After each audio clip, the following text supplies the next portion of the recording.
I've got livers here, and this is Away in a Manger, though that arrangement was Hanukkah, traditional, arranged by Ellie Mondito. I don't know. This is Kirkpatrick Murray and Kathy Peck, Away in a Manger. Okay, I'm going to do my little intro.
And this is an old English folk melody. This was actually originally written by, if I have my sources correct, King Henry VIII. So it's an old English folk melody, and this is an arrangement by my lovely former harp teacher, Kathy Peck. Okay. Am I playing an intro? Okay, intro. Let's see.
Okay.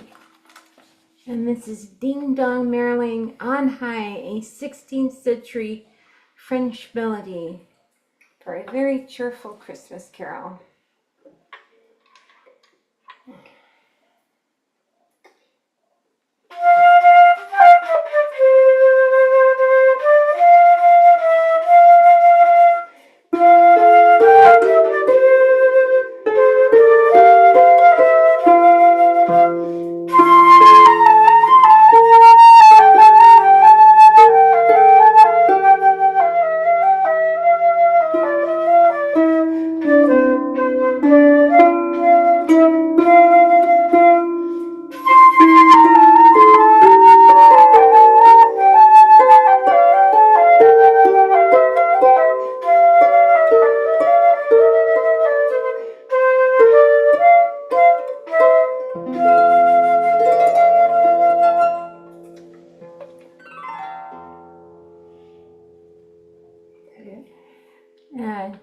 Do you guys need more? Mom, you want to try? 5 more minutes, if possible, Kim. Okay, he wants to do us to do more. Do you want to try? Let's Let's do Silent Night since I have it out. I'll just do I the. don't have the right. I don't have the right. What about? Oh wait, that's a hand. Okay, no, I'd have to find them. It's near the front. Near the front. Okay. Oh, this is my mom, Anne, joining us. Let's see. Okay, A Little Town. And this is A Little Town in Bethlehem. I play a line in Healy lever harp, so I'm changing the notes with levers. Okay, I think.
Okay. I have a request for 8 bright candles.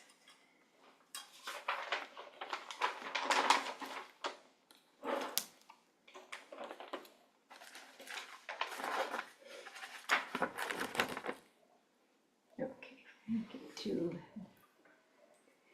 changing our keys again. They just cut us off if we go over. Okay. they'll let us, the guys will let us know when you need to change gears. Here we go.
Yeah. Oh, holy night. Okay, let's do a holy night. Is that after We Three Kings? Oh, yes, it is. Yes, after we Oh, did holy this. night. Okay. John Sullivan Dwight and Charles Adam. Here we go. I'm gonna make this C major. Okay, I'm ready.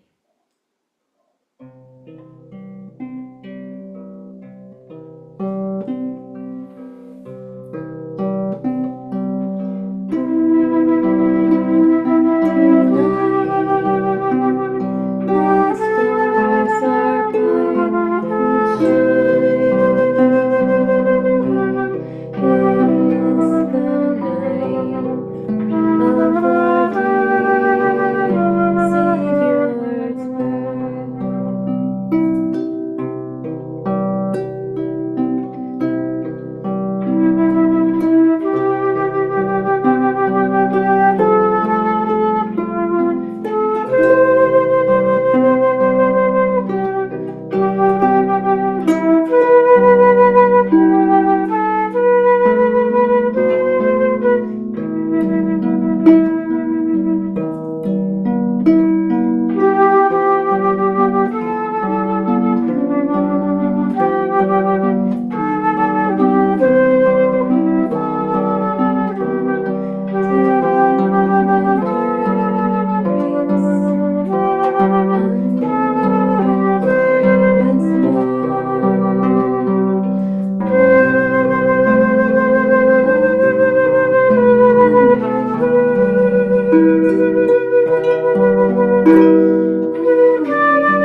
Thank you so much, both of you.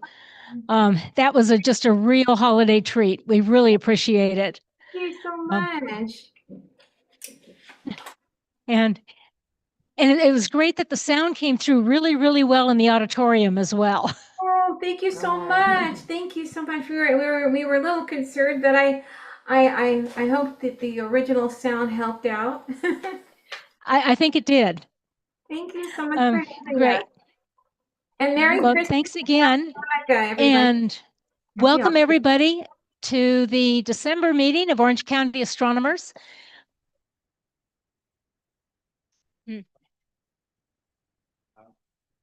This? Can people hear me in the auditorium? Okay. Just wave your hand if you're not hearing anything. And then you'll get another raffle ticket. Okay, this is the last meeting of the year for Orange County Astronomers, and it's great to see everybody here in the auditorium and all the people online. It's great that you're spending this Friday night with us. We have a great program tonight. Those of us that are here in the auditorium can see the wonderful 12-inch LX200 that is going to be raffled off after the announcements.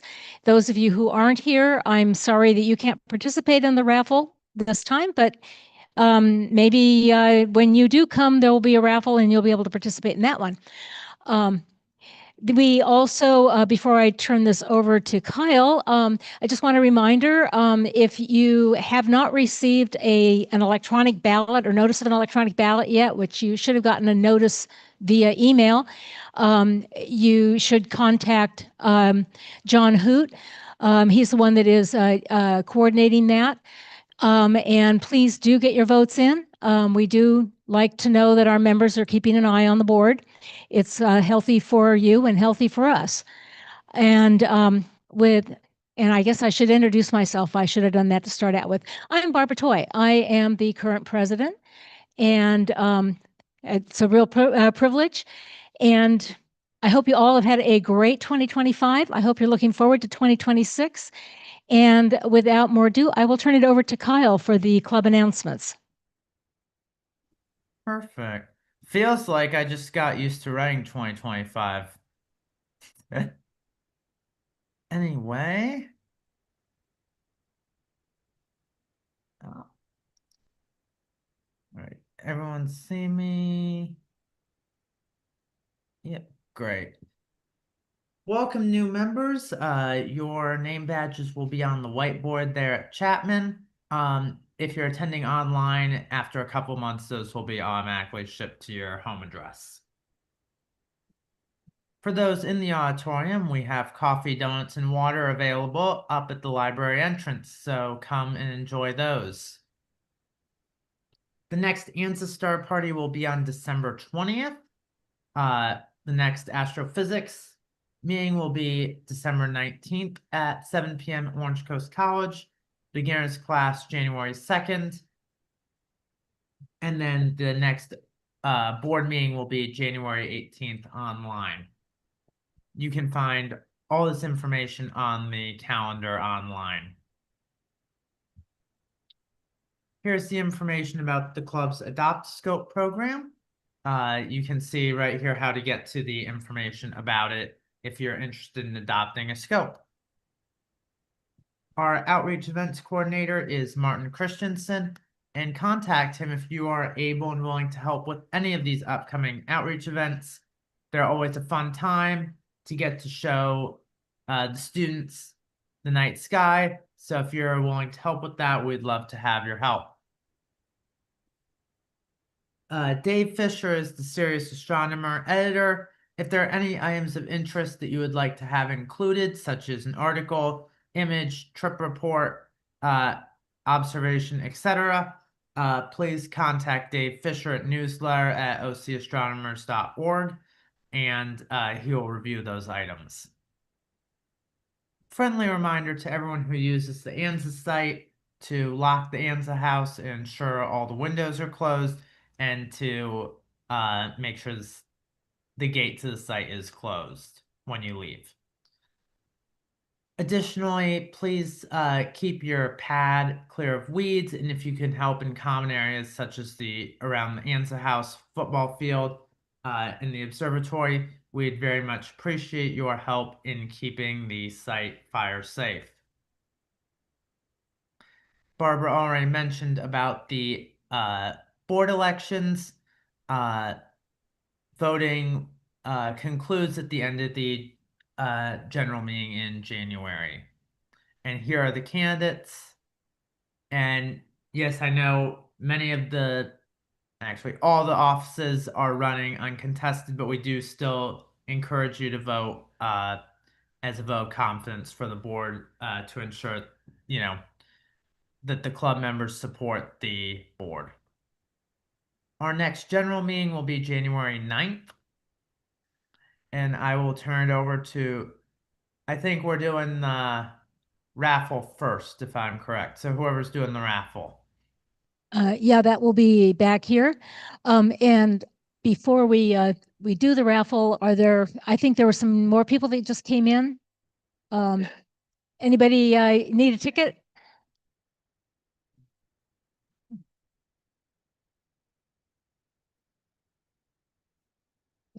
We have a few more people that need to get a ticket. While they're doing that, let me say something about the January beginners class. That is the How to Use Your Telescope class. And I believe it's going to be at Orange Coast College this year. If you're able to volunteer to assist with that, or if you would like some assistance with the telescope, I would say get into contact with Dave, who's the coordinator for the beginners class. And it's always a fun event for both sides, and hopefully useful for those that need some assistance. Anybody else need a ticket? Don't see any hands. Okay, let me turn this over to Jake. He had a few comments to make. And this raffle's a little bit different. We're running it the same way, but I needed to go over a few details about the scope, which is the prize tonight. I'm going to just read. I'm going to read my notes because they're lengthy. This is envisioned by me as like the grand finale for our year 2025.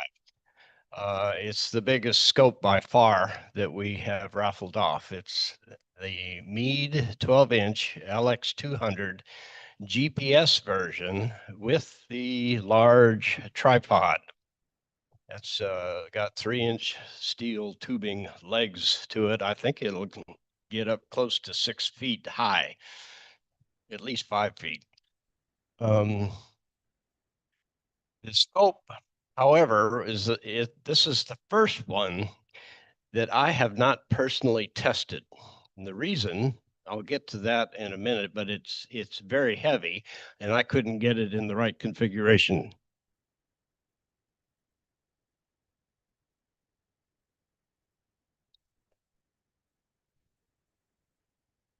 The donor of this scope from a little over a year ago did state that it was functioning properly for him when he donated it.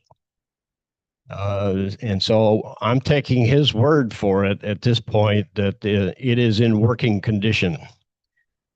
The winner will have, according to our normal purchase agreement, this is a freebie, of course, but the purchase agreement states that the recipient has 6 months to determine if it functions properly and if it's the right scope for them. It can be returned. If that does occur for whatever reason, we will do our best to come up with a scope that does work for the winner of this prize. We also have the scope did not come with its dedicated power supply. That'll have to be acquired by the winner.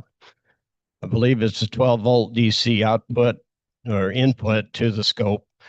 And I don't know what amperage that will be in the manual. We do have the manual included. Here's the big caveat. The scope itself is very, very heavy. And the reason I couldn't test it was I couldn't get it on top of the tripod. I couldn't lift it by myself. I consider this a two-man operation to get it mounted to the tripod. Two strong individuals. So beware of that. The tripod is also quite heavy. Let's see. Setup. I covered that. It's just so heavy. And you see the size of the case. And the tripod is large. I expect the winner may not have the ability to get it home tonight. In every other occasion that we've given a scope away, it went to the winner that night. I am offering to transport the scope in its case and the tripod to someone, the winner's home. Tomorrow morning would be the first opportunity, but we can make other arrangements if necessary. So it doesn't have to be taken away by the winner this evening, but that will be by arrangement. Okay.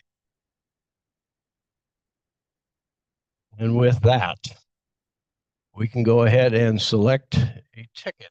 I'm not touching it.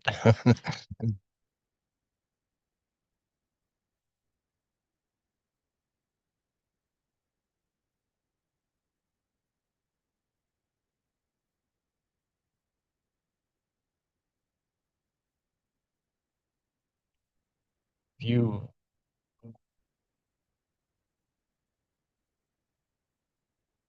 Okay, I think we're probably, well, this is 668-7925. Who's yours? Ah, excellent.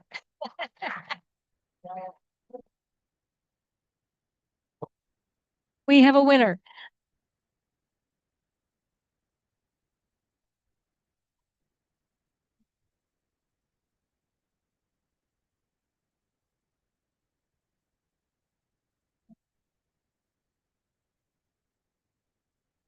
have an observatory.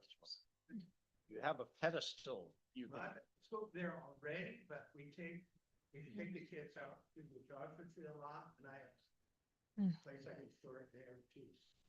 We'll see Oh, how it that's goes. great. Excellent.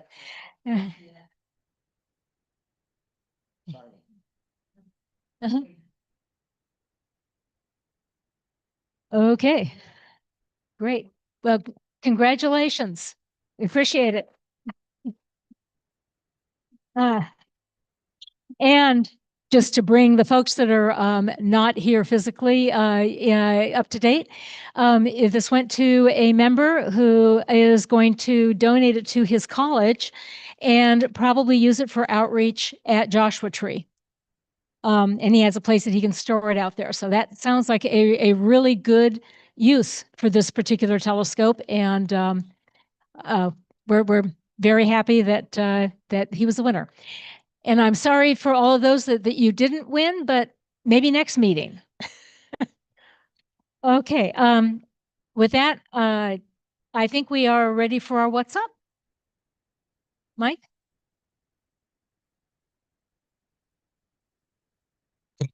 Congratulations. I have a friend who teaches at Compton College. That's good news. Good to see everybody here tonight. Hold it a bit closer. Okay, sounds good. Everybody hear me okay now?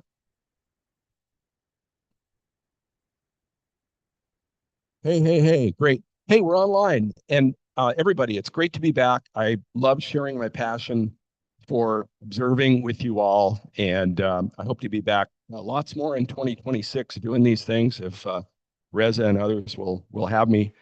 But we're getting there. Hey, does it feel like midnight to anybody at like 7:30 at night right now? We're astronomers. That's a good thing, right? We're up to like 12 hours of real darkness. Here we go. So anyway, I always get excited when the Pleiades greets me in the east in the evening because I know that one of my favorite parts of the sky is coming around. And I'll talk a little bit more about that. We are at only 9 hours and 53 minutes of sun on December 21st, which is our winter solstice. So we got about, if you count, the dawn and the dusk and all that, we got 12 solid hours of darkness. Contrast that to, what we had at the summer solstice when we only had about 7 hours of darkness. And I don't know, the older I get, the less I like staying up all night long. So this seems like a really good time to do astronomy. We have a new moon on the 19th. We're just past third quarter tonight. And we're going to have a beautiful full moon, which is known as often called the wolf moon. You can make up your own stories about wolves howling in the snowy hillsides at this time of year, rises at 5:25. And I always like to point out the fact that we've got, with the lunar cycle, we've got, the best times to view the moon, which are falling right during the holidays. And I'm excited about having family members over for the, Christmas and beyond and being able to set up a scope. And we've got beautiful crescent moon, great planet visibility. But if you want to do dark sky observing, I always think of that as, when the moon rises past midnight or sets by about 8 o'clock. And that's really between December 12th tonight and the 23rd. I always like to point out something cool on the moon that maybe somebody here hasn't seen before. And the straight wall on the moon. How many people have seen the straight wall on the moon? Yeah, it's a really cool thing. It's a 110-mile long fault or escarpment that becomes really visible around the 8th day in the lunar cycle. And the technical name or the official name for that thing is called Rupes recta, and you can come up with any third grade jokes you want about that one. But basically, if we envision the sunlight coming from the right side of the screen here, and it's basically about a 300-meter drop off as a fault. And it looks so straight that, some people might think it's, man-made or human or being made. But it's a cool thing to see. December 28th is a good day for that.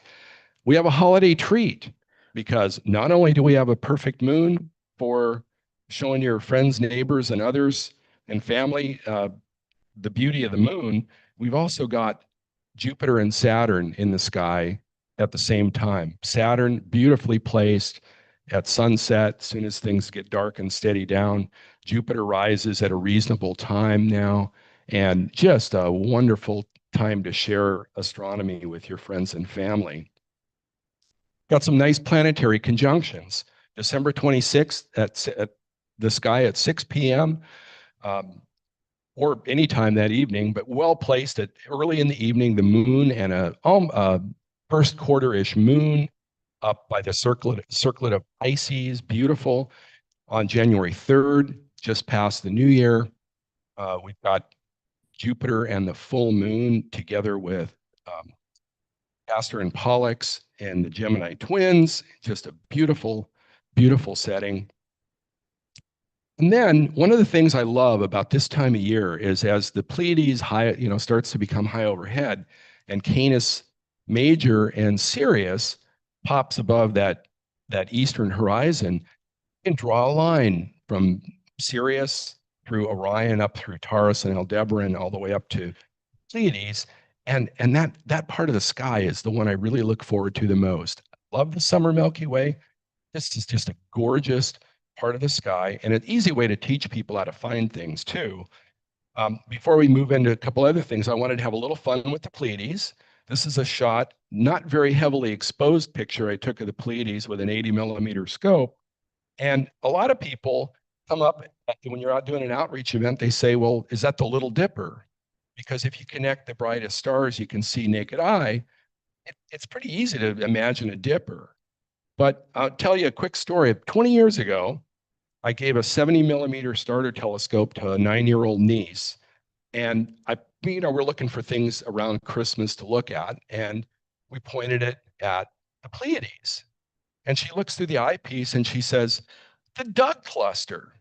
And I'm thinking to myself, well, I'm thinking, okay, there's a wild duck cluster, but we're not pointing that direction. And how did she even come up with that? And then she explained to me, when she connects the stars of the Pleiades, she sees a duck. I've never been able to unsee the duck. And I challenge you all to have the same curse as I do when you look at the Pleiades in the east and see that duck. And it really is pretty plain once you see it. And I've never seen anybody, I've never had anybody, I've never read anywhere. I've looked this up, you know. So there you have it. And what I take away from this is innocent young newbies to the hobby see things that maybe we don't, and maybe there's a lesson there. All right, more fun with patterns and asterisms. Well, when we see that part of the sky that I love so much, we can, you know, easily go to the winter triangle, which is Procyon on the left, Sirius, brightest star in the sky after our sun, and Betelgeuse. We can also make a big G in the sky. And I think, I don't know, 15 years ago, Sky and Telescope, somebody, you know, came up with the idea of calling it the cosmic G by connecting the bright stars all the way from Aldebaran around to Betelgeuse. And then finally, you know, you might think of it as the winter hexagon. But one of the cool things about that winter hexagon is that there's some really great spatial lessons there. I love using this part of the sky to teach people about, you know, how far away things are. Because you could start with Sirius and say, well, it's 9 light years away. It's brilliant and wonderful. But then you can go up to the Hyades cluster, which forms the face of Taurus the Bull. You know, explain that's 150 light years away, roughly.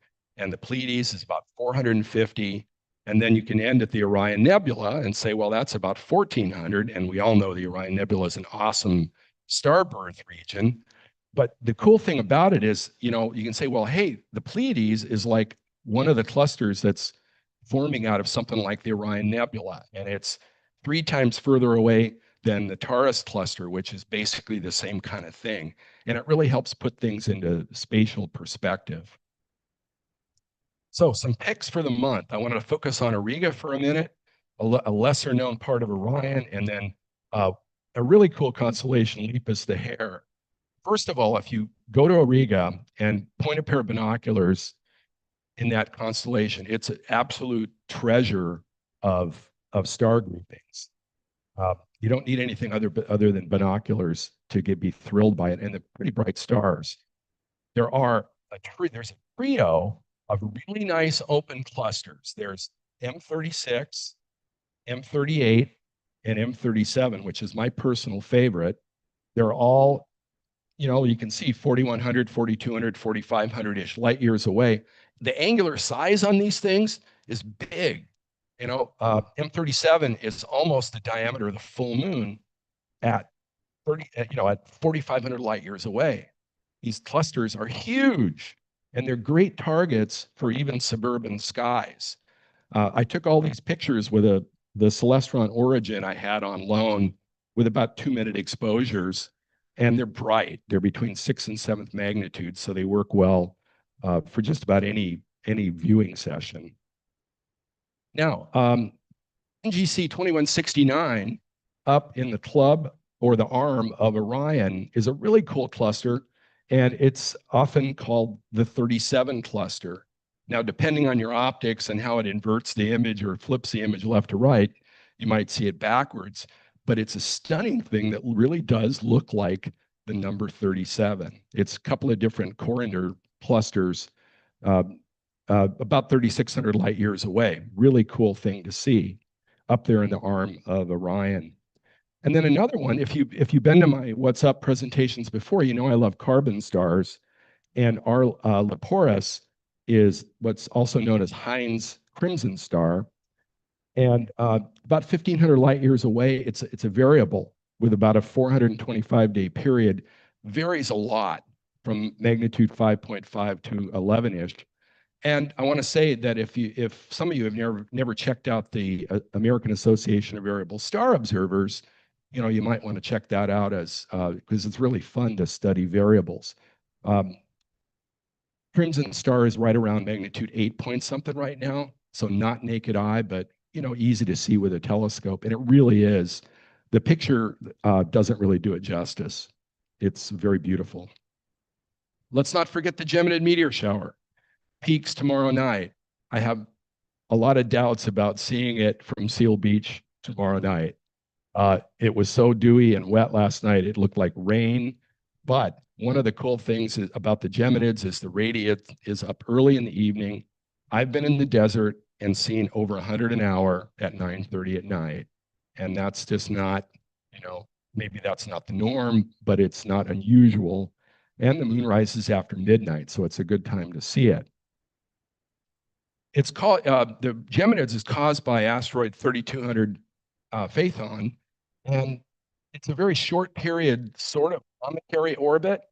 And there's debate about whether or not it's, truly an asteroid that just likes to give up its debris, or a tired out, worn out comet. And that's fine. I've heard it called a cometary asteroid, whatever, but it's a really cool thing. I'd be remiss if I didn't mention 3I Atlas here tonight. I'm sure people have been asked about, the alien comet and, can we see it through your telescope and all that. I have a friend who's an astronomer at Lowell, Qixing Zhang. He was credited with taking one of the first images with the Lowell Discovery Telescope. That's a 4.3 millimeter or 4.3 meter scope in Arizona. Just after it emerged from behind the sun. And then I looked around on the internet. This was a late November Hubble shot. Where do you find it? Well, it's actually up right tonight. I plotted the position tonight, and it's taking a path that's going to take it right past Regulus. In mid-December at 4 a.m., Leo's nice and high. And, got to tell you, it's about magnitude 12 right now, and I know I'm not going to see it visually from this area. But if you're imaging, or you get to a real dark sky and you have a little bit of aperture to work with, you might very well see it. I'm thinking about making a desert run somewhere in there. There's some nice imaging opportunities, some galaxy cluster activity there, like right near the path with a wide field view. It could be neat from a dark sky. And if you're wondering how to really plot it well, I use the skylive.com, and real nice. Put a search thing in there, and there you go.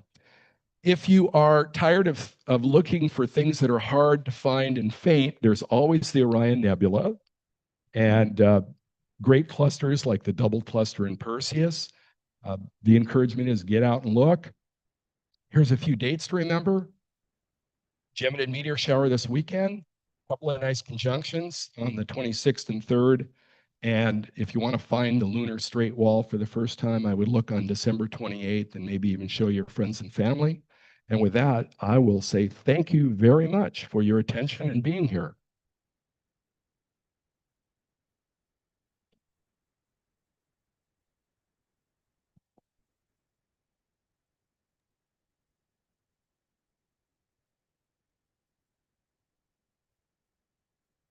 Thank you very much for such a wonderful presentation.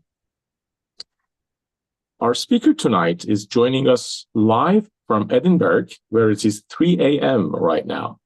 He's a leading astrobiologist at the University of Edinburgh and founder of the UK Centre for Astrobiology. He has published widely, including the standard textbook Astrobiology. Please join me in welcoming Dr. Charles Cockell. Charles. Thanks a lot, Reza. Can you hear me clearly? Yes, we can hear you all Good. clear. Hopefully everyone can hear me in the auditorium. Thanks a lot for inviting me to talk. Yeah, it's 4 a.m. Nice sort of cool morning in Edinburgh. It's great to be with you over there. Before I share my slides, I just want to say thank you for the beautiful classical music as well at the beginning. I've always thought that classical music and great literature are the two beautiful things that humanity has brought into the universe, if only briefly. I'm not sure who that's relevant to in the rest of the universe, or whether the universe really cares at all. But for a brief moment, there was beauty in the astrophysical violence of the galaxy. So there is a link there between astronomy, I think, and and classical music. And also, congratulations on the outcome of the raffle as well. What a great outcome to see a scope going to outreach as well. So that's really exciting. Okay, I will get on and share my slides here. Make sure it's always the first challenge, right? Can you see that? Okay, I see just the portion of top of the PowerPoint presentation. Now we go. Yes. Is that Do we okay? have that? Alan, do we have that in auditorium? Okay, yeah, I got a thumbs up. Great. Excellent. Hopefully you can hear me clearly and see the slides. Thanks a lot again, everyone, for coming along and spending time to listen to this talk.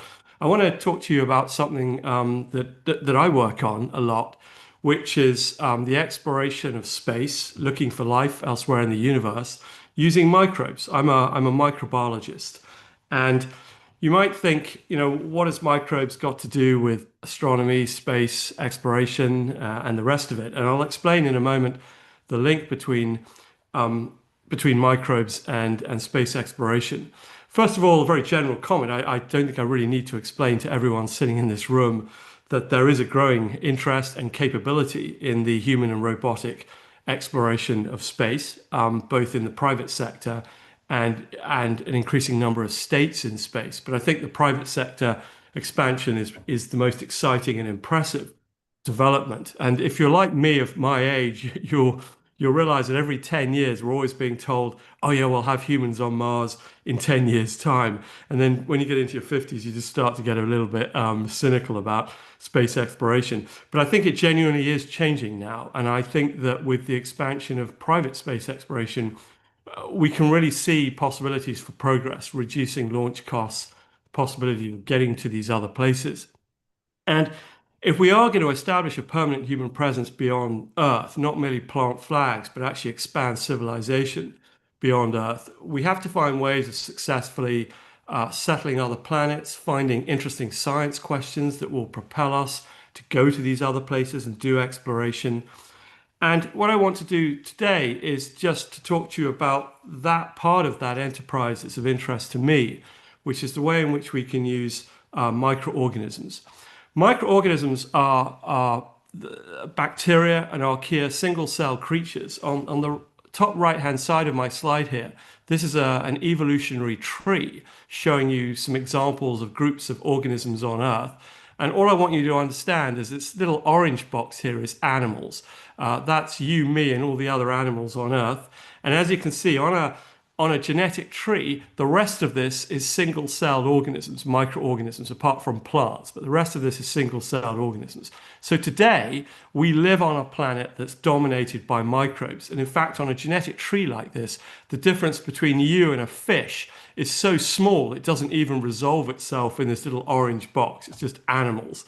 So we should realize that we live on a planet that's microbially dominated. Animals and plants are sort of an afterthought. And on the left-hand side, this is just a diagram of the history of Earth to show you that for about 3/4 of the history of our planet, there were only microbes. It's only during the last 500 million years that animals have emerged, and then in the very, very recent history, the emergence of an intelligent species that can think about this stuff.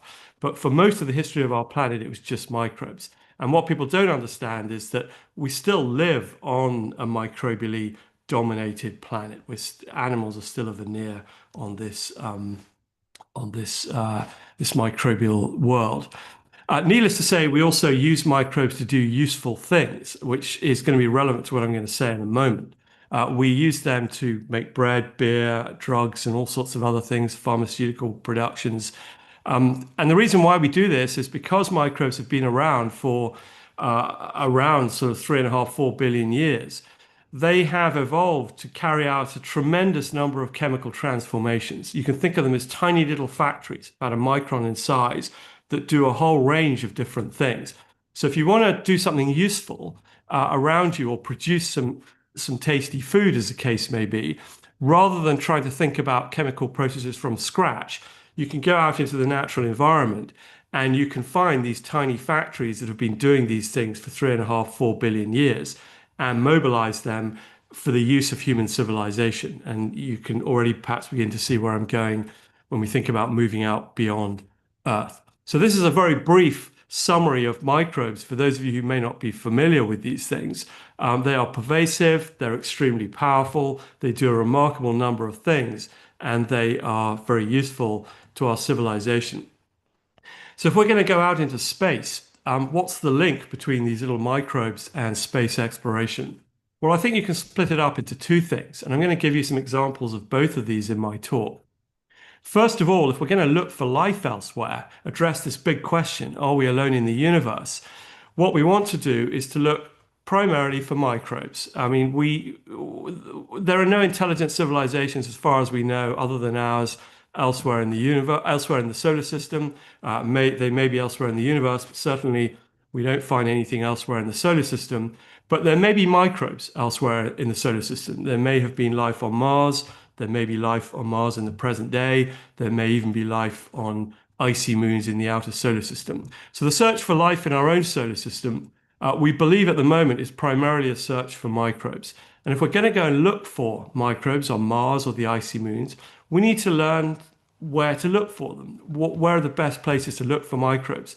And the way in which you do that is you look at microbes in extreme environments on Earth, and that gives you pointers or sort of insights into where to look for microbes elsewhere. I'll show you an example of some of the work that we do just to illustrate the way in which we can use microbiology to propel the search for life elsewhere in the universe. This is a sort of an astronomical, astrophysical question. And then the other thing we can do, which is not really science, it's more about technology, is, as I've sort of intimated in the previous slide, we can use microbes in space settlement. We can use microbes to extract elements from rocks in the process of biomining. About 25% of the world's copper and gold is today extracted from rocks using microorganisms. So this is not futuristic technology, it's well-developed technology. And again, the reason for that is that microbes have been extracting elements from rocks for billions of years because they need these elements as nutrients. So we use them in biomining. We can use microbes to produce pharmaceuticals, to produce oxygen, to produce biofuels like ethanol that we can use in manufacturing. We can use microbes to break down rocks to make soils that will be relevant for agriculture on the moon and Mars. And we can also use microbes to produce things like plastics. And the list goes on. I could go on describing all the different ways in which microbes are used in industry. But we could do these same things in space. The technology we've developed on Earth, we could apply in space. So that's just a brief introduction of the link between those microbes that I mentioned and space exploration, search for life and establishing a permanent presence in space. Just a little bit of a historical observation here about my own little journey into this. I did my postdoctoral, I did my PhD at Oxford, and then I went and did a postdoc at NASA Ames in Mountain View. I spent 5 years in California, just a little bit north from you, working at Ames on astrobiology in the mid-90s, in the dark ages of astrobiology, when it was actually just getting started. It was very exciting. That was when the NASA Astrobiology Institute began, and I was there when ALH 84001 was stirring up a big controversy, and Bill Clinton was on the White House lawn talking about life on Mars. It's a very exciting time. The first experiment I got involved with that got me into the space exploration part of my career was this experiment. I was given an opportunity to fly some microbes in space, and I happened to be looking at microbes on these cliffs in this place that doesn't look very extreme. It's a sort of holiday destination in the south of England called Beer. There are these microbes growing on the cliffs. They're very desiccation resistant. They're resistant to UV radiation. They live in quite an extreme environment. And I was trying to understand how microbes live in rocks on these cliffs. And then I got an opportunity to fly these into space. And I wondered whether any of these microbes that could live on these cliffs could survive in the extremes of outer space. So we took some of these rocks. You can see one in the top left-hand side. It's about 1 centimeter in size. We put it in this box in the bottom right-hand side here in these little sample units. And we flew it up to the space station on Atlantis. This was still in the shuttle days, and bolted these microbes onto the outside of the International Space Station. So this is Devon in England, where the samples come from. And these are little pieces of Devon on the space station. And we left them there for a year and a half, exposed to the extremes of ultraviolet radiation in space, ionizing radiation, and the extremes of desiccation in outer space. And the question was, could anything survive for this period? And might it give us insights into how to use microbes to prepare for the human exploration of space? Well, this is what happened. And on the left-hand side here at the top, you can see a micrograph. This is a 10-micron scale bar. And you can see all these happy, healthy green microbes on the surface of our cliff. There's some algae in there and some cyanobacteria. And just beneath that, you can see an image taken by a scanning electron microscope. Same sort of image, but you can see the little balls. These are the individual microbes forming this biofilm. So they like to form a film on the surface of the rock where they're nicely protected and they can get their nutrients. After a year and a half in space, you can see on the top right-hand side, they essentially got creme brulee, and they formed this sort of brown crusty layer on the surface of the biofilm after it had been exposed to UV radiation. And I say creme brulee, I really mean that. What's happening here is the sugars are getting cross-linked by the energy in the ultraviolet radiation, just like when you heat up the sugar on the surface of a creme brulee and it goes brown and it forms a crusty layer. These are Maillard reactions, chemical reactions of sugar cross-linking. And these will destroy the microbes because they will break up the sugars and the radiation will damage the DNA. But interestingly, what you can see is just beneath the surface of these microbes that have got brown, there are these green, healthy microbes that have still survived. And you can see the biofilm just beneath the surface of this microbial mat. And this microbe that was very exciting at the time that we discovered it is a new species of cyanobacterium. This is an evolutionary tree in the top left-hand side, and it's most closely related. Its closest living relative is a microbe that lives in rocks in Antarctica. And you might think, what's a microbe in the south of England doing related to a microbe in Antarctica? Well, of course, they don't know they're in Devon or in Antarctica. They're just floating around in the atmosphere, and they land on a cliff and they're happy to grow there. But it's rather interesting that you've got this global distribution of extreme tolerant microbes that are living in Antarctica and living in the south of England as well. And you can see the microbe in the bottom left-hand side here. This is a 1 centimeter scale bar. How did it survive in space? Well, we've done some biochemical analysis on these microbes. They have extremely efficient DNA repair capabilities. They can survive an ionizing radiation dose about 2,000 times higher than will kill a human being. So they're very radiation tolerant.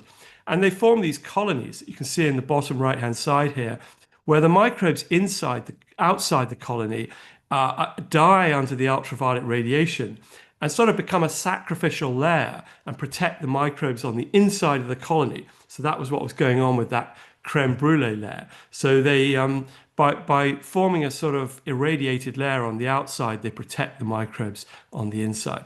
Anyway, what was interesting about this experiment is here was a space survivor, and this microbe that is photosynthetic could be used to produce oxygen on the moon and Mars, and it could be used as a radiation-resistant microbe to produce biomass on other planets.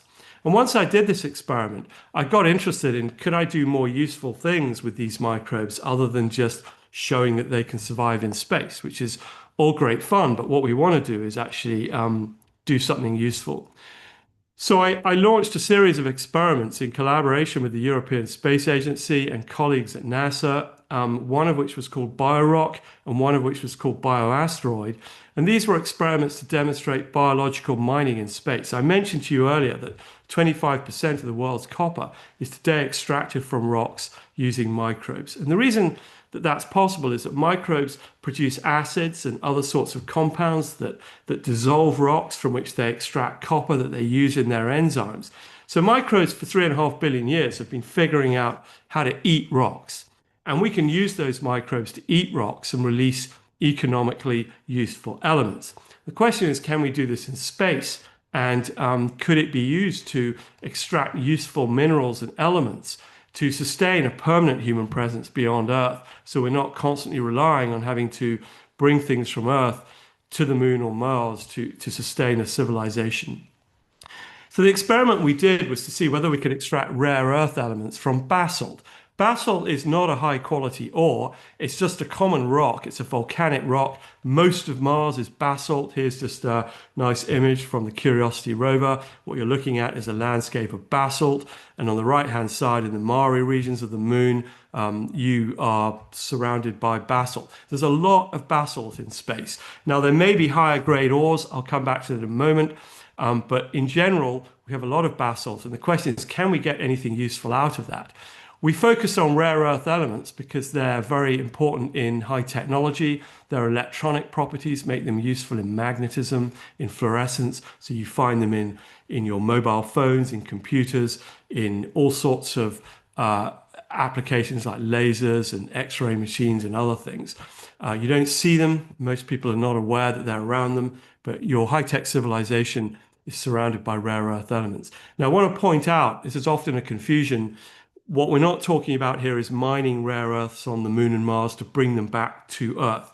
That is not economically viable. And actually, I don't think it will ever be economically viable because despite some of the limitations on the geopolitical situation with rare earths, they're not actually rare on Earth. They're quite common. But if you're on the moon and Mars, you don't want to be bringing rare earth elements from Earth. You want to be able to get them locally and to be able to recycle them. So that's just a point of clarity. This is not about, space mining. It's for Earth. It's about building a civilization elsewhere.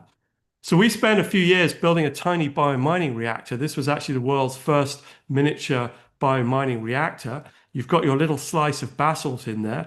We dry the microbes. So we've got these 3 microbes on the right-hand side, Sphingomonas desiccabilis, Bacillus subtilis, Cupriavidis metallidurans. I won't go into the boring academic detail of these microbes other than to say that they live in rocks naturally.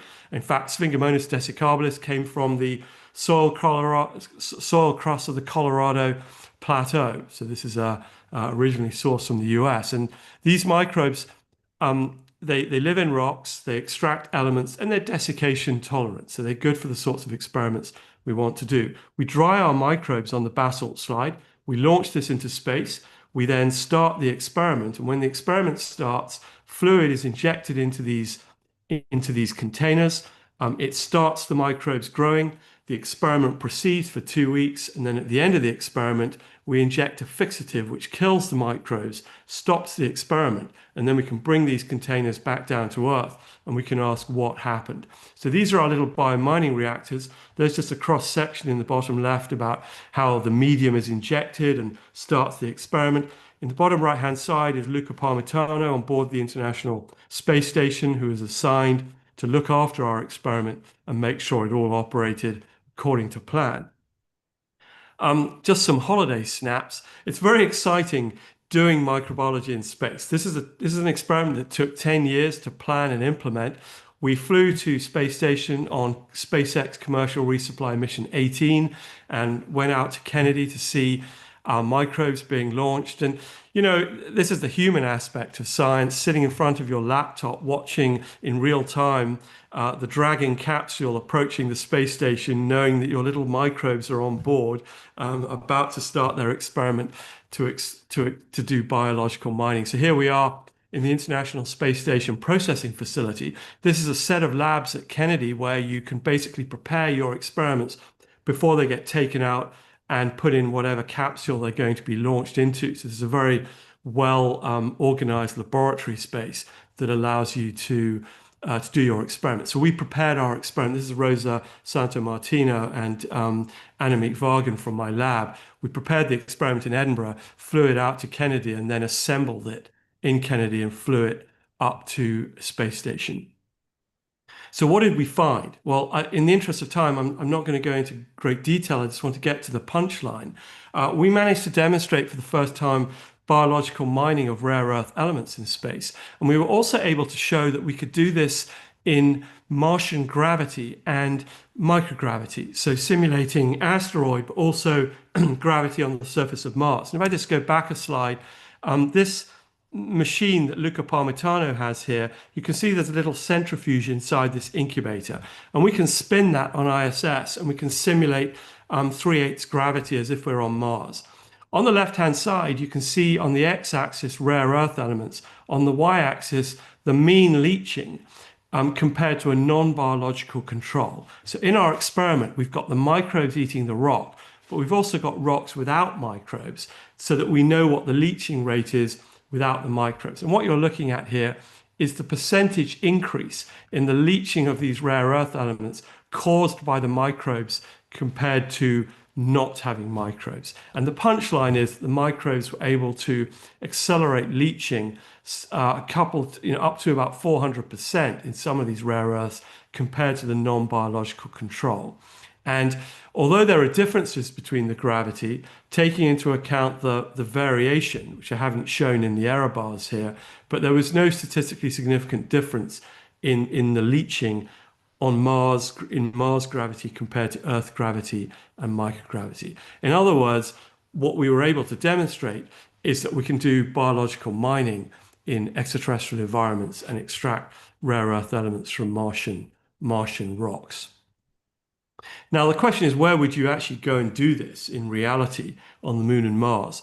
Well, one thing you could do is simply recycle rare earth elements from electronics. So if you fly lots of bits of equipment to the Moon and Mars, once you have it there, rather than bringing up new rare earth elements from Earth, perhaps you want to try and recycle what you have. But you could, in principle, go out and extract rare earth elements from native materials on the Moon and Mars as part of in situ resource use. The Moon is interesting because it's got basalts that are high in rare earth elements, and these are called creep rocks because they're high in potassium, K, rare earth elements, and phosphorus, in other words, creep. And they are areas of the basaltic terrains on Mars. The Mare regions have these high concentrations of rare earth elements. They're about 10 times higher in concentration than other basalts on the Moon, but I should say they're still 10 to 100 times less concentrated than the best rare earth element ores on Earth. That's why I said earlier, we're never going to be mining rare earth elements on the Moon to bring back to Earth, but we might be mining them to build a civilization on the Moon. And the further away you go, of course, the more economically useful it is to be able to extract these elements. What about Mars? Mars is interesting because it's covered in this red layer of dust, and we actually don't really know what ores are available. Industrial quality ores are available on Mars.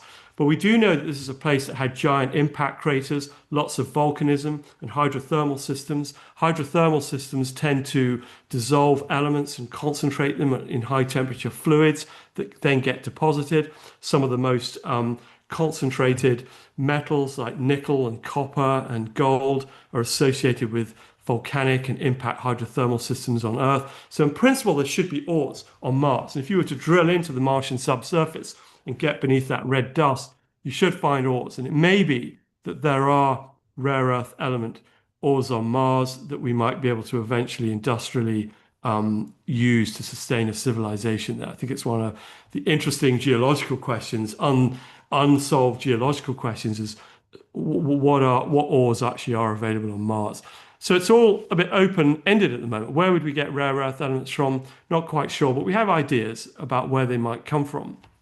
And of course, there are other elements as well. So I'm not going to talk any more about this experiment other than to say that we were also able to demonstrate vanadium mining and phosphorus mining and a few other elements as well.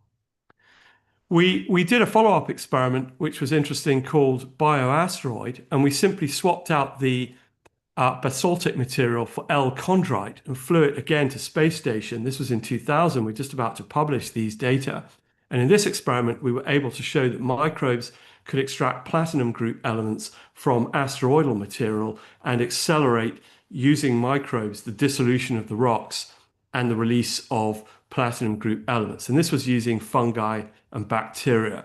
This was exciting work just because this is an area where people are thinking about mining and bringing things back to Earth. It may be one of the few areas of mining in space that is economically viable in the short term. And when I say in the short term, I mean in the next few decades, extracting platinum group elements from asteroids, bringing it back to Earth. So this was a demonstration that we could use microbes to do this as well.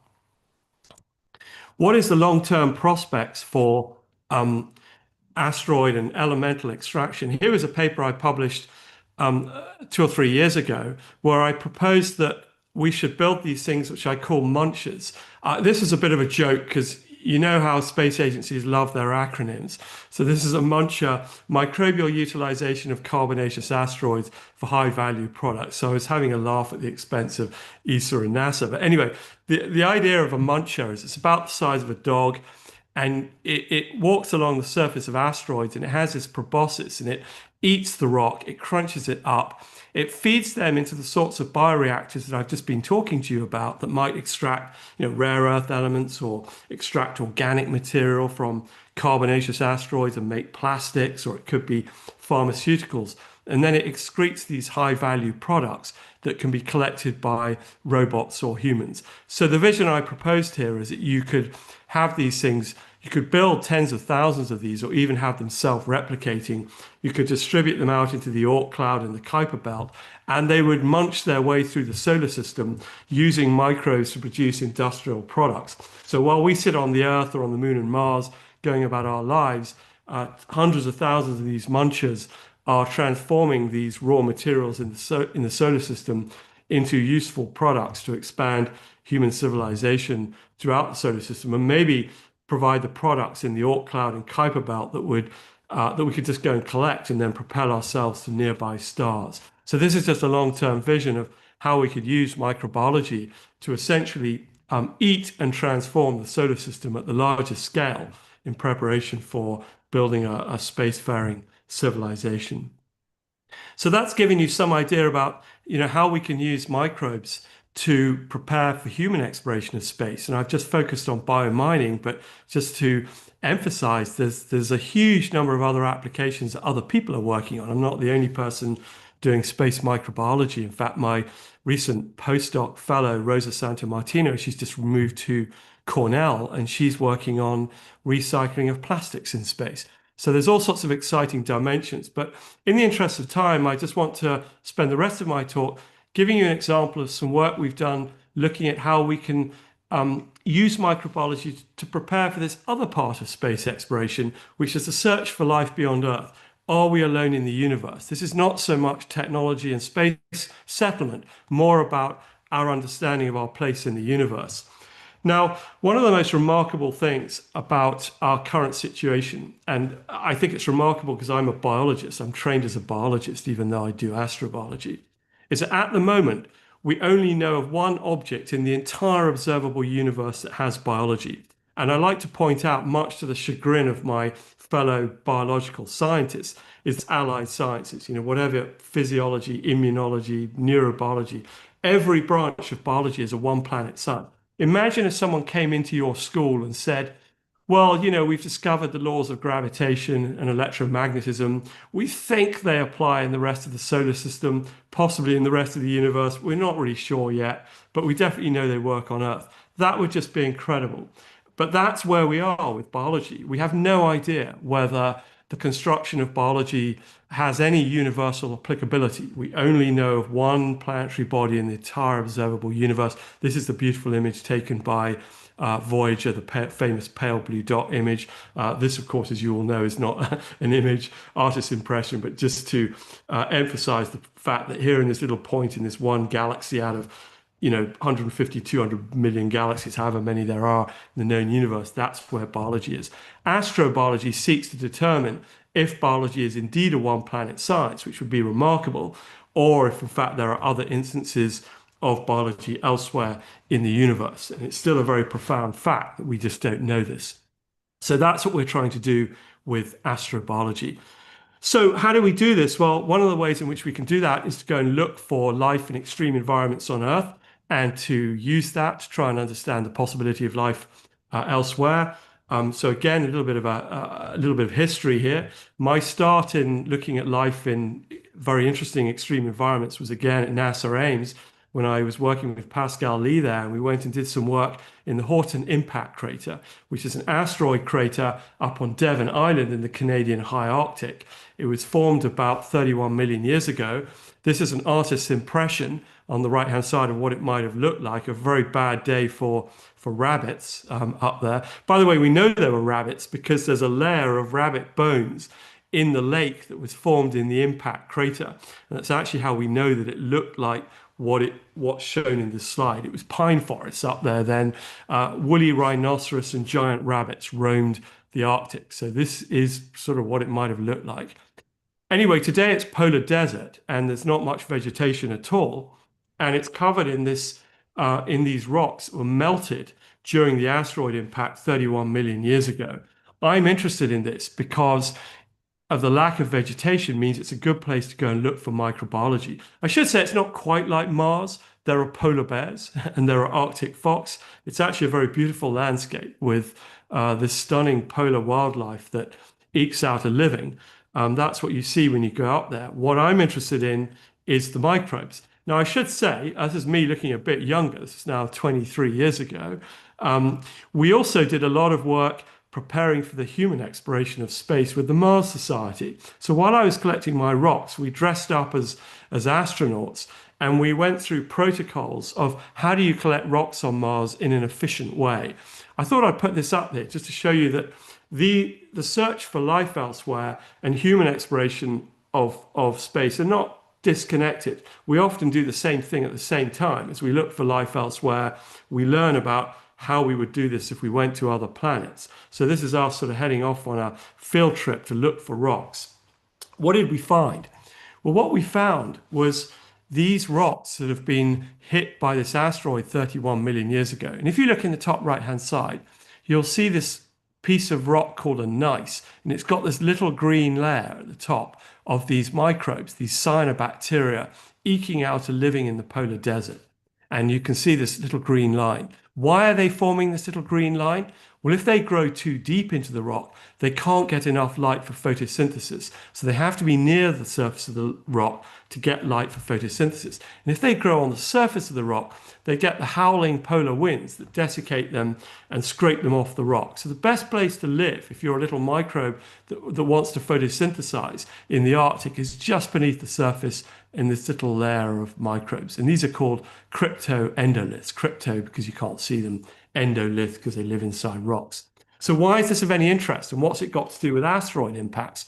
Well, if you look just beneath here, you can see this gray rock.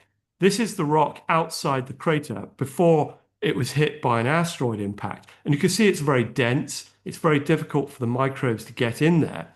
But heat that rock to over 1,000 degrees and pressurize it to several gigapascals in a very violent asteroid impact, and it becomes very pumice-like. And you can see this pumice-like texture of the rock on the right-hand side. It's full of holes. And those little holes and fractures allow the microbes to get in. And in the bottom here, I've just shown you some data. And you can see that when you shock this rock, the density drops. The pore surface area that the microbes can use to grow in is increased by about 25 times. And the light transmission increases as well. So what this shows you is that the asteroid impact has actually improved conditions for life. So in general, we think that asteroids are very bad for life. That's because we think of the rabbits and the dinosaurs and human beings, and we correctly infer that being around an asteroid impact is a bad day. But for the microbes, it turns out that it's not. Asteroid and comet impacts can improve conditions for life. And that was a very interesting discovery. And you can see here, this is a scanning electron microscope of this Swiss cheese-like texture and the microbes growing in the rocks of this asteroid impact. What's this got to do with astronomy and space? Well, if you go to Mars, it's covered in asteroid impacts. This is just an image of Mars, and every single one of these little yellow and red dots is an asteroid or comet crater. And there are now over 350,000 of these things that have been mapped on Mars. And you might ask yourself, why so many asteroid craters on Mars and so few on Earth? Why is going and studying an asteroid crater on Earth such a strange and unusual thing to do?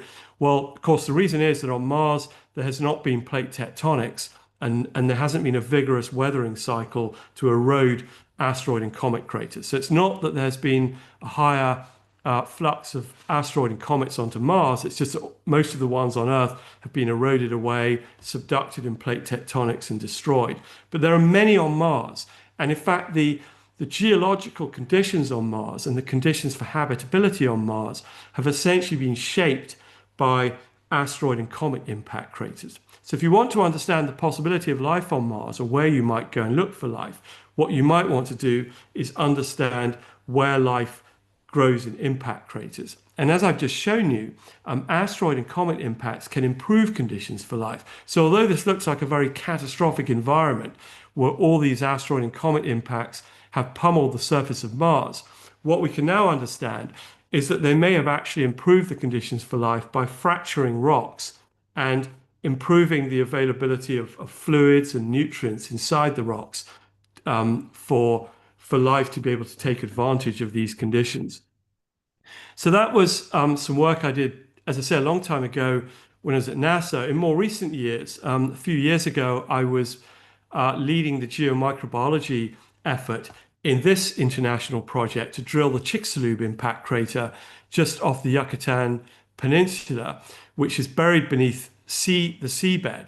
This is a crater that's exactly 66 million years old. It's contemporaneous with the end of the Cretaceous and the extinction of non-avian dinosaurs and about 76% of all life, animal life on Earth. It was a very violent event. And this was a project set up by the International Ocean Discovery Program and ICDP to try and understand the nature of this impact, how it led to the end of the dinosaurs, and some of the geology of the impact crater. But as part of this project, we also wanted to understand what are the microbes doing deep inside this crater 66 million years on. So we drilled into the Chicxulub to retrieve a core. This is the drill rig. That was fun, sitting on there for a few months, getting our drill core out there in the Gulf. And just like the Arctic, this is some of our local wildlife. The pelicans, for whatever reason, like to come and sit on the drill rig. I guess they soon found out there was food available there, so they would always visit. It was like a sort of primitive environment with very primitive looking birds. And this is our core coming up from the seabed. And you can imagine, again, a little bit like space, there's a human element to this. This was tremendously exciting because as the weeks went on, we got closer and closer to the end Cretaceous boundary as we went further and further back in time. And then eventually we hit the impact layer. So let me just explain, again, in the interest of time, very simply what's going on here. On the right-hand side, you can see the core. And the pink is the granite. This is from the deep part of the crater. The blue is the swavite. And the swavite you can see in the bottom center here. This is the crushed up rock that was formed during the asteroid impact. So what you have to imagine is a 10-kilometer diameter asteroid hurtling in from space. It slams into what is the present day edge of the Yucatan Peninsula. It crushes up rocks and it generates tsunami waves that are about 1 kilometer, 3 kilometers high. These tsunami waves go right into the center of the continental US. If this happened today, well, if this happened today, the tsunamis would be the least of your worries. But that aside, these tsunami waves would go right into the interior of the US. So this is a catastrophic event. And these swavite rocks were washed back into the whole of the crater and were deposited in the middle of the crater. And then the brown rocks here, these are all the sediments that were deposited after the asteroid impact over the last 66 million years. Now, to understand the cataclysm here, bear in mind that this swavite, which is about 400 meters thick, this was laid down in about 40 minutes, so less than the length of time of this talk. That gives you some idea of the rapidity and the cataclysm that occurred at that time. But anyway, what are we interested in? We're interested in the microbes. And what I want you to see here is that in that swavite, the cell counts increase. We see an increase in the DNA, the genetic material. So this is an indication of the amount of biomass.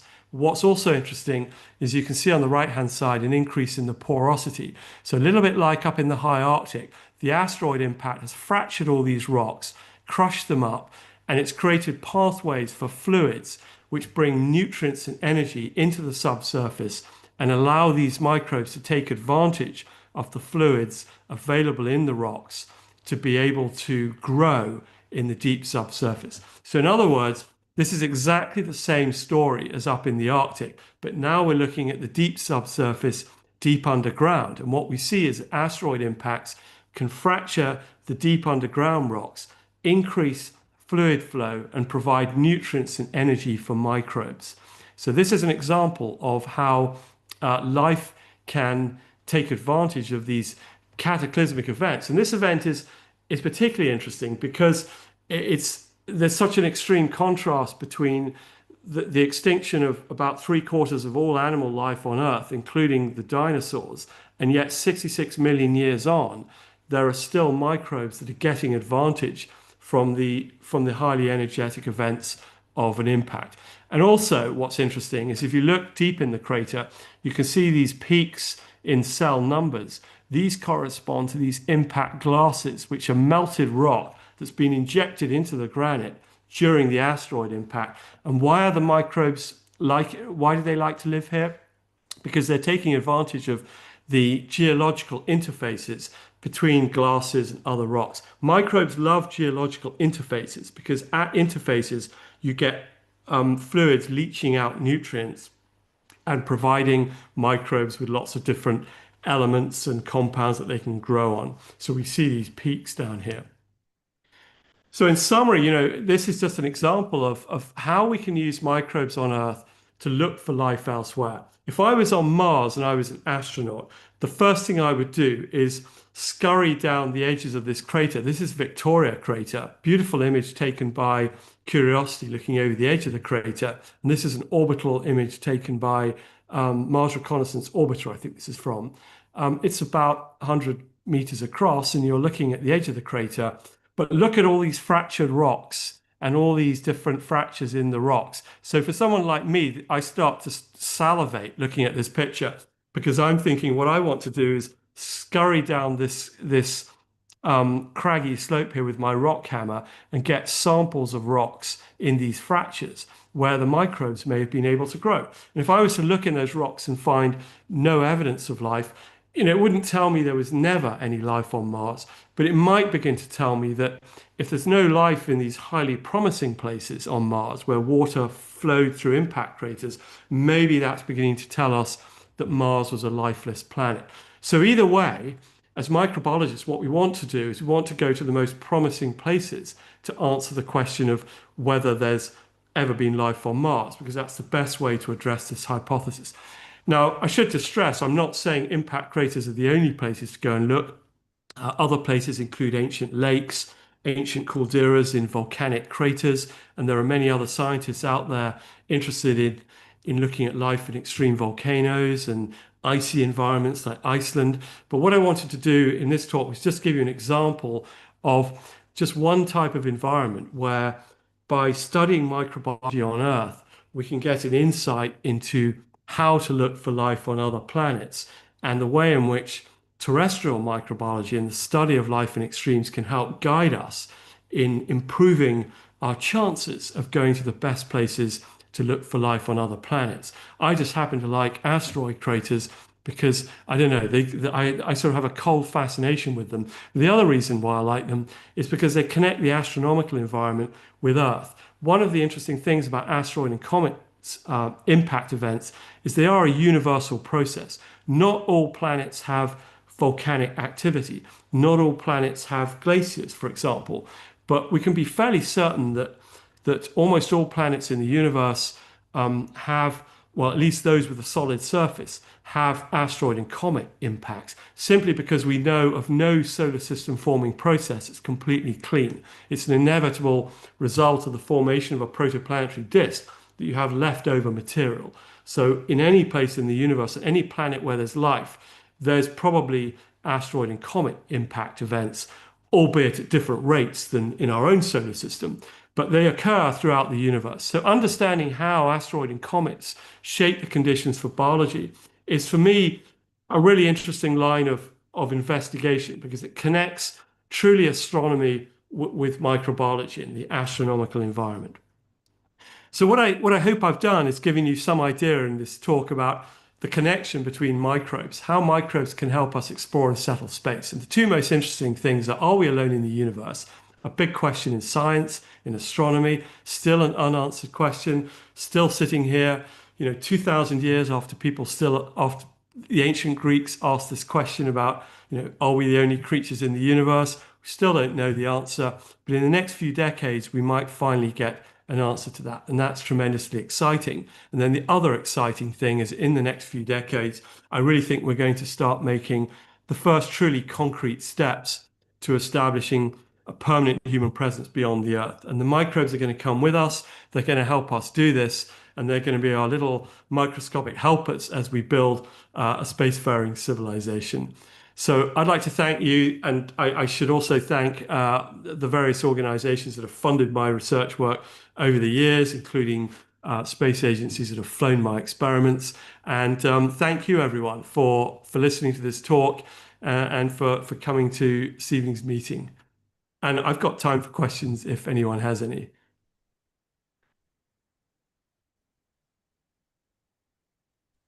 What a fantastic research and talk. Thank you very much, Dr. Cockell, for joining us and giving us this talk. So let me remind everybody that the floor is open for questions. And let's start. We have quite a few. You didn't talk about the methodology actually used in your research. For example, in the last few slides, you showed us the cell count. Can you tell us, how do you count them? Do you literally put the samples on the microscope and count them, or do you have a chemical method? No, we literally count them. How many microbes I've counted in my career, I have no idea. And you might think that's nowadays you can try and do this with AI and imaging, but it's still very difficult to tell a microbe apart from a mineral grain. And the human brain is still the best piece of apparatus at pattern recognition. So I think this will change in the coming years. But right now, the best way to count microbes is to do it using the human eye. It's still a very primitive, old-fashioned way, but that's how we get the cell counts. And then, of course, we have much more sophisticated methods. So we take samples and we extract DNA, and we sequence those samples, and we look at the microbes. We identify the microbes. I didn't say much about what the identity of the microbes was in the crater, just in the interest of time, but we build phylogenetic trees of what's growing there. We also do a lot of growing microbes in the lab and studying their physiology. So some of the microbes that I showed you that we did the biomining experiment with, we do experiments in the lab where we look at how good they are at extracting microbes from elements by measuring the chemicals released by the microbes into the fluid, using things like mass spectrometry to measure some of these compounds. But what's interesting about microbiology is at the core of it is still good old-fashioned 19th century growing things in the lab. People get very excited by genetic technologies and sequencing and all of this, but you still can't beat actually growing a microbe in a laboratory and studying how it grows. So we still do that. Yeah. Great, thank you. And when you say counting cells, you're talking about live cells, right? The bodies do not remain for so long. Am I right? That's another great question. I mean, some of them are dead, and you can do staining. So you can add stains to them that will stain microbes that are metabolically active. So you can try and separate out the dead microbes that are just remnants and the ones that are actively dividing. That's also quite a difficult thing to do. It's not an easy thing to separate the ones that are living from the ones that are dead, but you can do that as well. Yeah. Thank you. And that Chicxulub station, was the whole thing built for this purpose, or was there like a mining before there that you used the facility? No, they rented a drilling rig. So you can rent a drilling rig, which I had no idea before this project. Old drilling rigs that are no longer used for active oil and gas exploration, they lie around and companies look after them. And it's expensive. You can rent one for a few months for about $10, $20 million, and they'll take it out into the Gulf of Mexico, wherever you want to go. And, you can rent a drilling team and they'll drill your 1 kilometer core. That's essentially what happened. So they set this thing up just for the project, and we all went out there by boat and were taken onto the rig, and the project ran for about 3 months, and we collected a 1.7 kilometer deep core into the crater, and then all of that was shipped up and brought back on shore and then distributed to various scientific organizations studying the core, because we needed to get fresh core, because otherwise it gets contaminated and things begin to grow in it when it's just sitting in a core repository somewhere. We were on the drilling rig to collect the samples and count the microbes as the core came up from the ocean. So many of the geologists, they don't need to be on the drilling rig because they just need the core once it comes back. But the biologists and a few of the other geologists that needed to look at fresh geological material, if they were looking at gases in the core, they were on the rig as well, taking the fresh material as it came up. Yeah. Great, thank you. Barbara, do we have some in-person questions?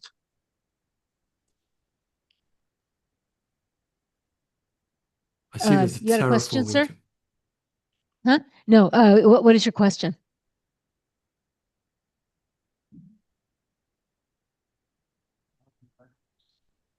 Are they treated light or are they first light? How can we stand ultraviolet light? The question is that ultraviolet light, generally speaking, kills living organisms. How can the microorganisms survive ultraviolet light? Yeah, that's also a great question. UV radiation does, particularly short wavelength UV radiation, so UV radiation C, from about 200 to 280 nanometers, which I should say you see on Mars and Moon. Don't see it on Earth because it's cut out by the ozone shield. It is pretty lethal for things. But the great thing about UV is you can screen it out pretty easily with a thin layer of soil. So unlike ionizing radiation, UV radiation is not very penetrating. And under about 20 or 30 microns of dust, you can block out the UV. So it's not really a problem on Mars. It is right on the very surface, but if you're beneath that Martian dust, the UV is pretty much gone. Your challenge on your challenge on the surface of Mars is just lack of liquid water. But forgetting that for a moment, if you could provide things with liquid water, probably their bigger challenge is ionizing radiation, cosmic radiation that will penetrate a meter or so into the top surface and cause DNA damage. So that's a great question. So UV is very damaging, but it's easy to escape. Ionizing radiation is damaging. You need a thicker layer of rock to sort of bring that down to the sort of levels that you see on the surface of Earth. But like I explained earlier, there are many microbes that can deal with high levels of ionizing radiation, hundreds or thousands of times higher than the sort of dose that would kill a human being. So even with ionizing radiation, it's not a showstopper for life. It's just a challenge that you have to have some biochemistry to deal with. But the surface of Mars, radiation-wise, is not a problem for microbes. Are there other questions?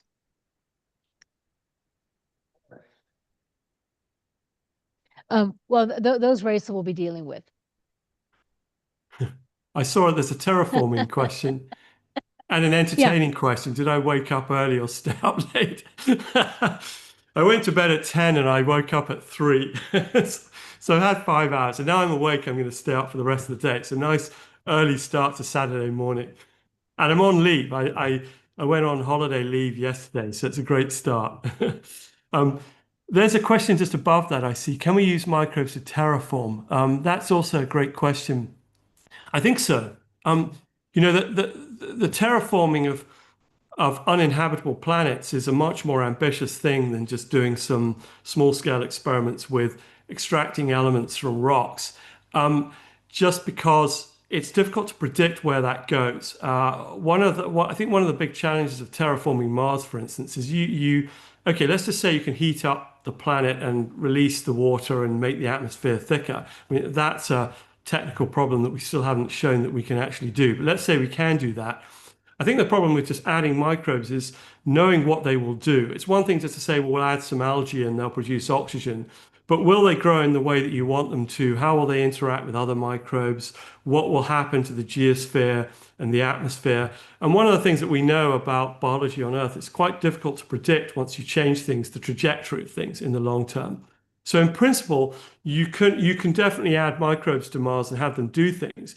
I think the bigger challenge is adding them in a way where you can get an endpoint that is beneficial for whatever you're trying to do, which presumably would be making it better for animals and eventually humans.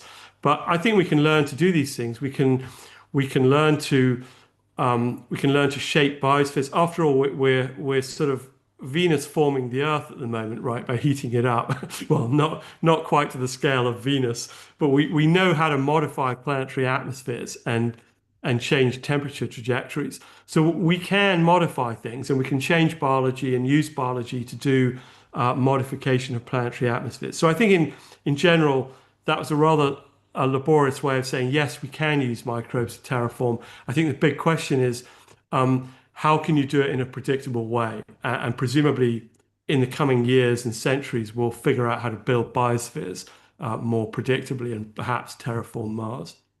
But I think it's a fascinating question. Yeah. Great, thank you. And there is another question. You told us about the several missions that you sent to the ISS, and you also told us about some plans. But do you already have like materialized plan to go to any missions to the moon on any of the upcoming landers or even part of Artemis? Yeah, that's really, I mean, it's again a really interesting and great question. BioRock took me 10 years to organize, and that was beginning of 2000. And over the last 25 years, things changed rapidly. So BioAsteroid, we organized that and flew that in a year and a half through a commercial route. Through Kaiser Space, who basically bought space on ISS. We paid the money from the university and we just flew it. This is the new world we live in, and it's incredibly exciting because it means that we can now fly things very, very quickly. Only 2 months ago, I was online having a conversation about sending one of our experiments to the moon. You may have seen that NASA's been talking about doing a commercial, there's the commercial lunar program, the CLIPS program, to send experiments to the moon. They're now talking about a similar commercial program to send experiments to Mars. So in the next few years, there may even be a route for people to send experiments to Mars. And what's exciting about this is that someone like me at a university can literally just get online and talk to a commercial company and plan an experiment on the moon, and then discuss sending an experiment there. And not just an experiment, even entire missions. I was having dinner with a friend about 3 days ago in Edinburgh, and we were cooking up the possibility of building a Scottish rover and sending it to the moon, doing a Scottish geology mission to go and that we would send through the NASA CLIPS program. It would sit on a CLIPS launcher, be delivered to the moon, just like the Canadian rover. So Canada has a rover that's going in, I think now 2028 or 2029, that has essentially been led by the University of Western Ontario. It's flying with the NASA CLIPS program, but it was essentially conceived by just a bunch of academics thinking, should we build a rover? And then the Canadian Space Agency got interested and sort of helped provide the funding for it. Again, this is the world we now live in. And it's really, really exciting because it means that we can not just come up with instruments and experiments, but plan entire missions. And I think that probably it's beyond my career, but in 30 or 40 years from now, I think it's completely realistic there'll be undergraduates who are now at university, who will be PIs in universities, who will be planning their own private missions to Mars to look for life. They might even be sending experiments to the icy moons like Enceladus, looking for life. They may even be doing terraforming experiments on Mars, or building these sorts of things on the moon. So as the commercial sphere of activity expands, so it becomes easier and cheaper for many more people to get involved. And what was once a 10-year experiment done through the European Space Agency that involved jumping through a lot of hoops, you can now just pay up the money and fire your experiment. So a new world of astrobiology and space sciences, and it's really, really exciting. So following the answer to your answer to that question, how do you see astrobiological discoveries being used for exploring exoplanets in the next few years? Yeah, so exoplanets is also a really exciting frontier. I'm not really directly involved because that really is the domain of astronomers. But where microbiologists can come in is by providing ideas about the sorts of gases that we can look for. And by coincidence, actually, in January, I do have a PhD student starting in my lab, and we're gonna get some glass bottles and we're gonna put some rocks in there that we think are the composition of exoplanets, and we're gonna put little miniature atmospheres in there that have been detected by things like the James Webb Telescope, and we're going to see how microbes grow on exoplanets. In other words, little exoplanets in glass bottles, and we're going to see how the microbes grow in these environments. So one thing microbiologists can do is they can help astronomers think about what sort of life could be on a planet, what sort of gases might they produce, and could we detect those gases in a spectrum? In other words, can microbes produce enough of gas X or gas Y to be detectable by an astronomer? So that does require astronomers and microbiologists to come together. But ultimately, the detection of these things, that's the domain of astronomers and these new powerful telescopes like the Habitable Worlds Observatory, which is currently being planned to look at the spectra of distant exoplanets. That's another whole dimension of astrobiology and astronomy, a little bit different from what I've been talking about, which is the direct exploration of planets in our solar system where we can actually get a sample. I don't think we're going to be having a sample from an exoplanet anytime soon, maybe in a few thousand years, if we can send a 1/10 light speed mission to Proxima Centauri or something, maybe we can get a sample back in, a few hundred years from now. But one of the frustrating things about exoplanets for someone like me is the fact that for at least the technological short-term horizon, we're never going to be able to get a direct sample. We're always going to be looking at gases in atmospheres, thinking, did microbes produce them? So it's much more satisfying for a microbiologist to go and look for microbes in our own solar system, because we can actually get a sample in our labs. But of course, we may not find any life in our solar system. That may end up being a dead end. If we find that Mars was a dead planet and the icy moons are also dead, then the only frontier for biology will be exoplanets and trying to find life beyond the solar system. So that's another question that will be answered, I think, in the coming decades. Thank you. And your research, as we understand, focused on microbes, which are mostly single-celled organisms. Yeah. Have you expanded into things like lichens surviving on Mars Yeah. or other harsh environments? I'm laughing because we always have this thing in coffee breaks at university where I always say to my students, I'm so jealous of the ecologists over in the biology building who study things like, tigers and elephants and stuff, because I've always wanted to work on something that's got more than one cell. My whole career has been microbes. I haven't really, lichens I've had some involvement with. We've done some experiments on tardigrades and things in the lab, but fundamentally what I do is microbiology. I know people that do plants in space, people that do life support systems and think about life support systems to sustain the human organism in space and how we can grow plants. But in general, I tend to stick with microbes just because that's what I know about. And I do sort of intersect with, of course, microbes are very important in plants because they live on the roots and help release nutrients for plants. And in terms of space exploration, we would use microbes to break down rocks and make soils to grow plants in. So if you have any interest in using microbes to settle space, you inevitably have conversations with plant biologists and people who think about rearing animals in space, and that's all very interesting. But I don't actually actively do work in that area myself, just sort of provide the microbiology input. One day I'll work on something that's got 2 cells, 3.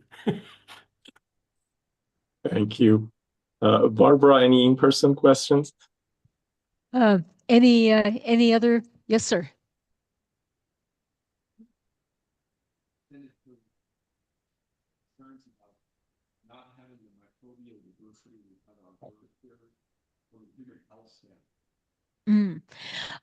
The question is, if we have people living on Mars, say for an extended period of time, is there concern about a lack of diversity in the microbial environment compared with what they would have on Earth, and what the effect might be on their health?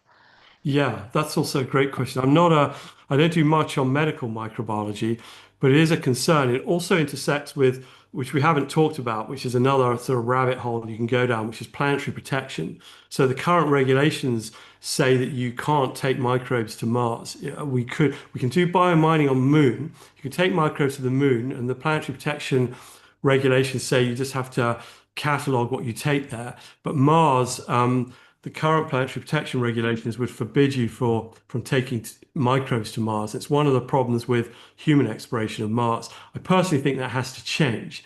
We can go to places on Earth and not destroy the local ecosystems, despite the fact we're introducing human microbes on the human organism. I won't say much more about that, but it intersects with the question, because if you go to Mars, what sort of microbes do you take with you? As you rightly say, the diversity of microbes will be a lot less than on Earth. What does that mean for human health and the microbes people are exposed to? And could a lower diversity of microbes make people more susceptible to disease, particularly if new microbes come in with new crews that come in from Earth? All of these things, I think, are really good questions. There are a lot of people, again, it's not so much my area, but there are a lot of medical microbiologists that are thinking about this. People have done surveys of the microbiology on the International Space Station, focusing particularly on pathogens and medically relevant microbes. You find very interesting things, like some microbes on ISS become more virulent. So Salmonella became a little bit more virulent on ISS simply because it's being stressed, because it's in an environment where it's being exposed to radiation. It's not got much nutrients. And when you stress microbes, they do tend to produce things like toxins a bit more, because they're producing these compounds to try and survive and to fight off other microbial competitors for nutrients. So microbes do interesting things under stress, some of which is not necessarily good for humans.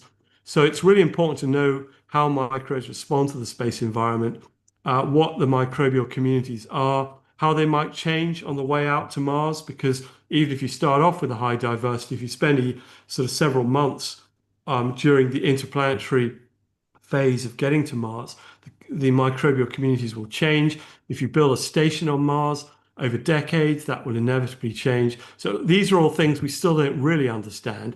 I think the best way to understand them is probably just to go there and build a station and watch what happens, because these are things, as I said earlier, are very difficult to predict.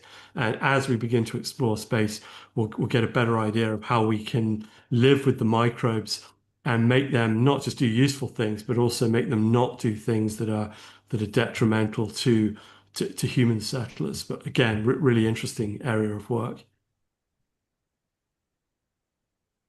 Thank you. Any other questions?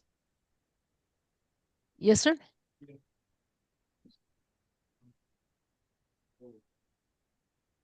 I have abundant amounts.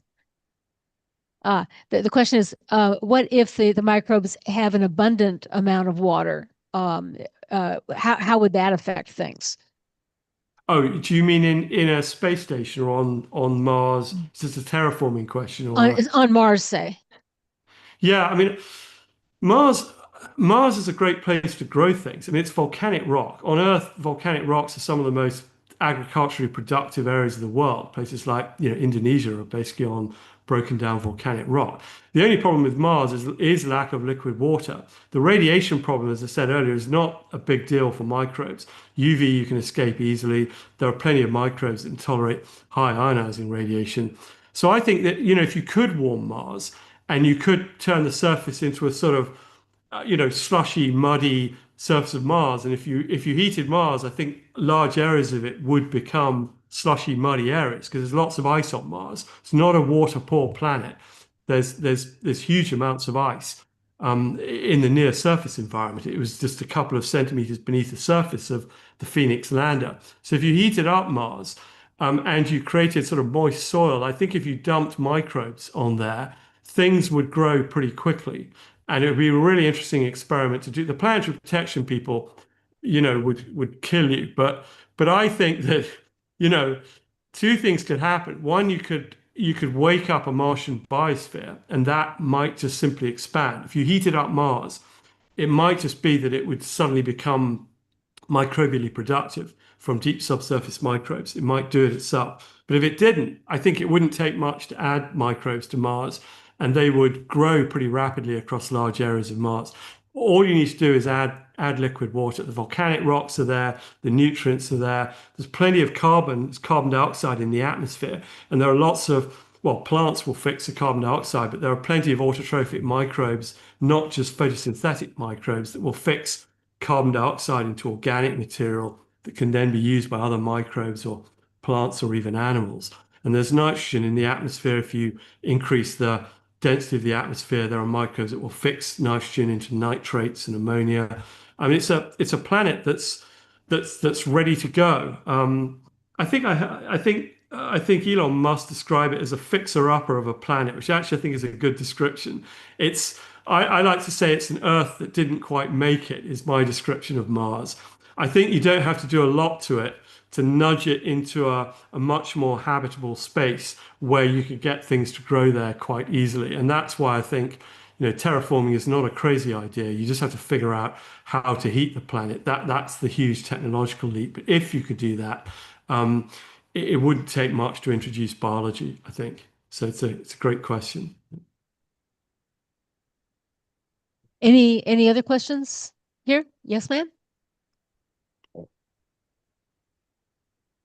I'm sorry, I couldn't hear you.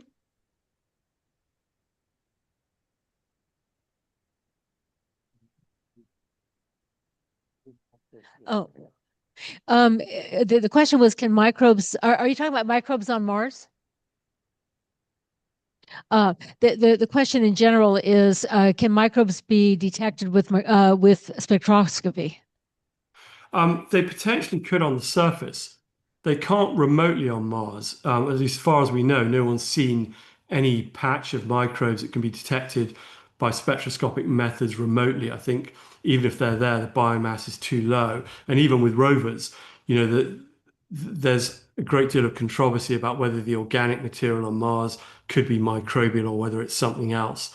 But ultimately, spectroscopy like Raman spectroscopy and FTIR Fourier transfer infrared spectroscopy is used to detect organic material. And if we can get more samples from Mars, spectroscopy is one way in which we can either look for extant life, so present day life on Mars, or extinct life, fossilized life in the rock record. And of course, that was the idea of Mars sample return, was to bring the samples back and to use spectroscopy and other methods to look for life in those samples. Right now, as you probably, I'm sure you gathered it, we don't know when those samples are going to come back. A few sort of glitches at NASA, which we hope will get sorted out in due course, and those samples will eventually come back because they're very exciting samples, and they could give us an example, an answer to whether there's life in those samples. I have to say, just going off on a tangent, spectroscopy is great, and you can look for life, but I still think a human being with a lab and microscopes, and not just spectroscopy, but other pieces of equipment, is truly the best way to look for life on Mars. It's quite possible that we could bring back 30 samples from Mars and still have ambiguity about whether that organic material is truly life. So I'm a great fan of humans on Mars. And I often like to joke to people, send me to Mars with a well-equipped lab and a weekend, and I will tell you by Monday whether there's extant life on Mars. And I actually believe that. If I went to Mars with a shovel and dug a meter into the ground and got a good sample below the surface, and I had a lab with microscopes and all the stuff I have in my lab in Edinburgh, I could give you a pretty good answer on whether there's any evidence for good biomass there or whether it looks like the place is dead. And we could spend decades trying to do that with rovers and sending back samples and potentially still be none the wiser. I mean, we could bring back a sample that's got life in, and that's great. Hey, presto, there's life on Mars, it's all answered. But there's a very real possibility that, like that Martian meteorite in the 90s, we could just end up with another 30 or 40 years of arguing about whether we're looking at a dead microbe, dead organics. So for me, humans on Mars is what we need to do with a lab. And the sooner we do that, the sooner we'll get answers to whether there's life on Mars. Anyway, that's a bit of a political statement, but that's just what I think about Mars exploration.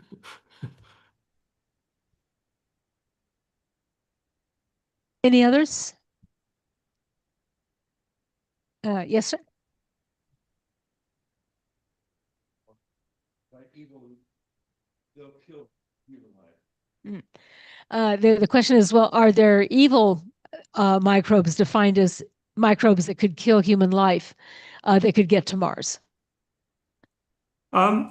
Yeah, people worry about micro. So there are microbes that kill people, but in general, these things are highly co-evolved with the human immune system, right? It's quite difficult to get through the human immune system. It's an exquisite machine that has evolved over well, not just millions of years, but right the way from the beginning of animals to deal with foreign particles. Because when you walk around every day, you're breathing in millions of foreign particles, and all of those things could damage you. So the human immune system is a really quite remarkable thing. And this concern that Martian microbes, if there was life on Mars, it might, be like a pandemic and kill people. I mean, some people have argued that's why we shouldn't bring samples back from Mars because it'll cause a pandemic and blah, blah, blah. I think that's not realistic. You can't rule it out, but there's a lot of things in life you can't rule out. But it's a question of, is it likely? And I think it's not likely, simply because I think if you breathed in a Martian microbe, your body would just see it as a foreign particle and destroy it, just like it does every day with all sorts of things it's never seen before that have not. Most of the things that kill you are things that have evolved to get through the immune system. So bacteria that form biofilms in your lungs and give you respiratory distress, these sorts of things have really quite remarkable mechanisms for tricking the human body into thinking that they belong there. So that's the first thing. Could we take microbes to Mars that would destroy a Martian biosphere? In the same vein, I think that it wouldn't happen from a pathogenic point of view. I think the most likely thing that could happen is that we could take microbes to Mars, they would find an environment in which they could grow, and for whatever reasons, they would outcompete local life on Mars, or they would grow in a human settlement to sort of biomass that you wouldn't want, that unhealthy amounts of microbes that you weren't really expecting to be there. And we do know on Earth that if you introduce non-indigenous organisms into ecosystems, they will outcompete things. And that's got nothing to do with pathogens and things being medically dangerous. It's just simply the fact that some organisms will outgrow the things that belong there and outcompete them. So if I understood the question right, it was, could we take microbes to Mars and might they cause some sort of damage, either say to Mars or to humans? Was that right? And I think the answer to that is potentially yes, but not through an immunological pandemic type response, more from getting into ecosystems and outcompeting things that you didn't want it to outcompete. I don't know whether that answered the question. Well, the gentleman was nodding, so I think so. Okay, great.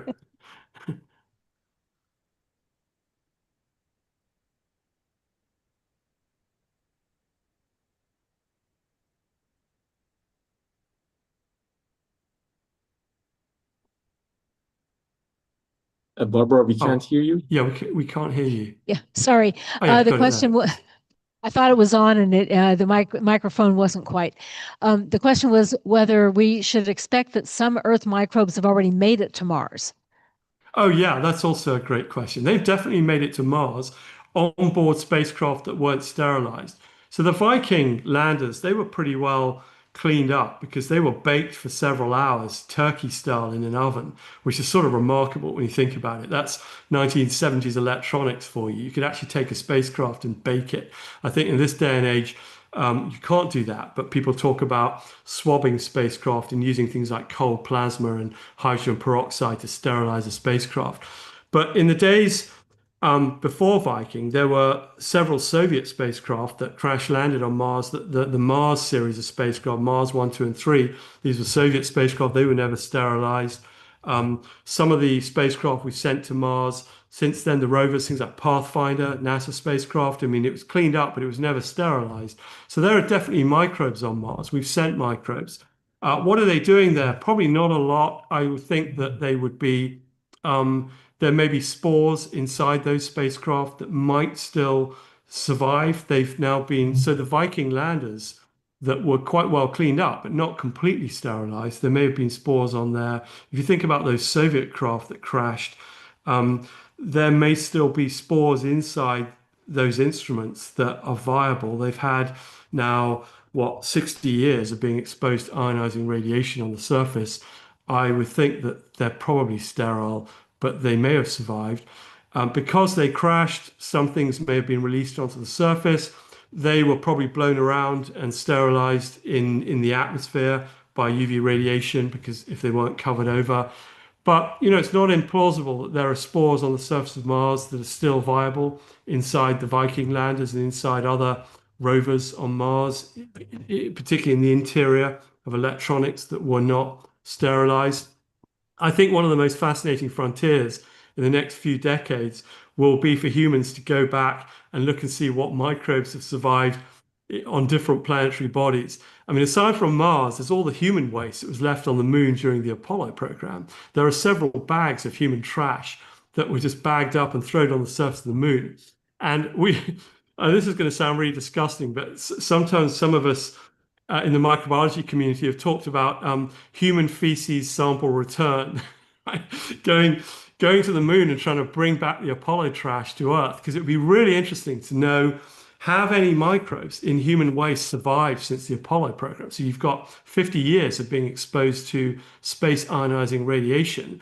If there are any microbes that were still viable, those would be really cool microbes to culture, because they've survived space radiation for 50 years. You can look at the genetics of that and try and understand how they have. But even if they haven't, it would be really interesting to know what happens to a microbe after 50 years of ionizing radiation, because that might start to tell you about what will happen if we build a station on the moon or Mars and we start releasing microbes onto the Martian surface. How long will they survive?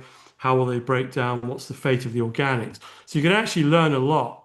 So in some sense, completely unintentionally, we've set up some long-term microbiology experiments in the solar system that could give us 50, 60 years of information on the fate of microbes and their organics when we continue the next 50 or 60 years of human space exploration. So that's a great question, and I think it'll be a really exciting frontier for microbiology. And just to make one final point, even if we don't find life on Mars, we can at least go to Mars and look at the human microbes that we've already taken there.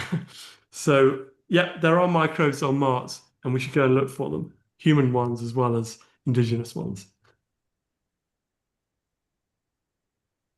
Thank you. May I take an online question, Barbara? Yeah, I think I think we're I don't see any other hands up here anyway, and I did see some pop-ups. Okay, sure. So you, at the beginning of the talk, you showed some experiment that you did wearing all those helmets and suits. Yeah. Were they like real functioning suits, or were they like just tubes attached to? They were sort of tubes attached with a sort of plexiglass cover, and actually their main objective was to introduce sort of cumbersomeness into the field work, to try and understand how would a spacesuit slow down field work, and how do you plan an EVA on the surface of Mars that allows you to collect samples in the time you would have with the amount of oxygen you had, and also looking at mobility as well. So I often like to joke again with that we were just sort of grown-up children really wanting to play astronauts. It was a more advanced version of playing astronauts, but it was a lot of fun, and the Mars Society led that. And I think we learned a lot about the complexities of trying to get samples in the field wearing spacesuits. So the gloves had the mobility that were quite realistic of spacesuits on the surface of Mars.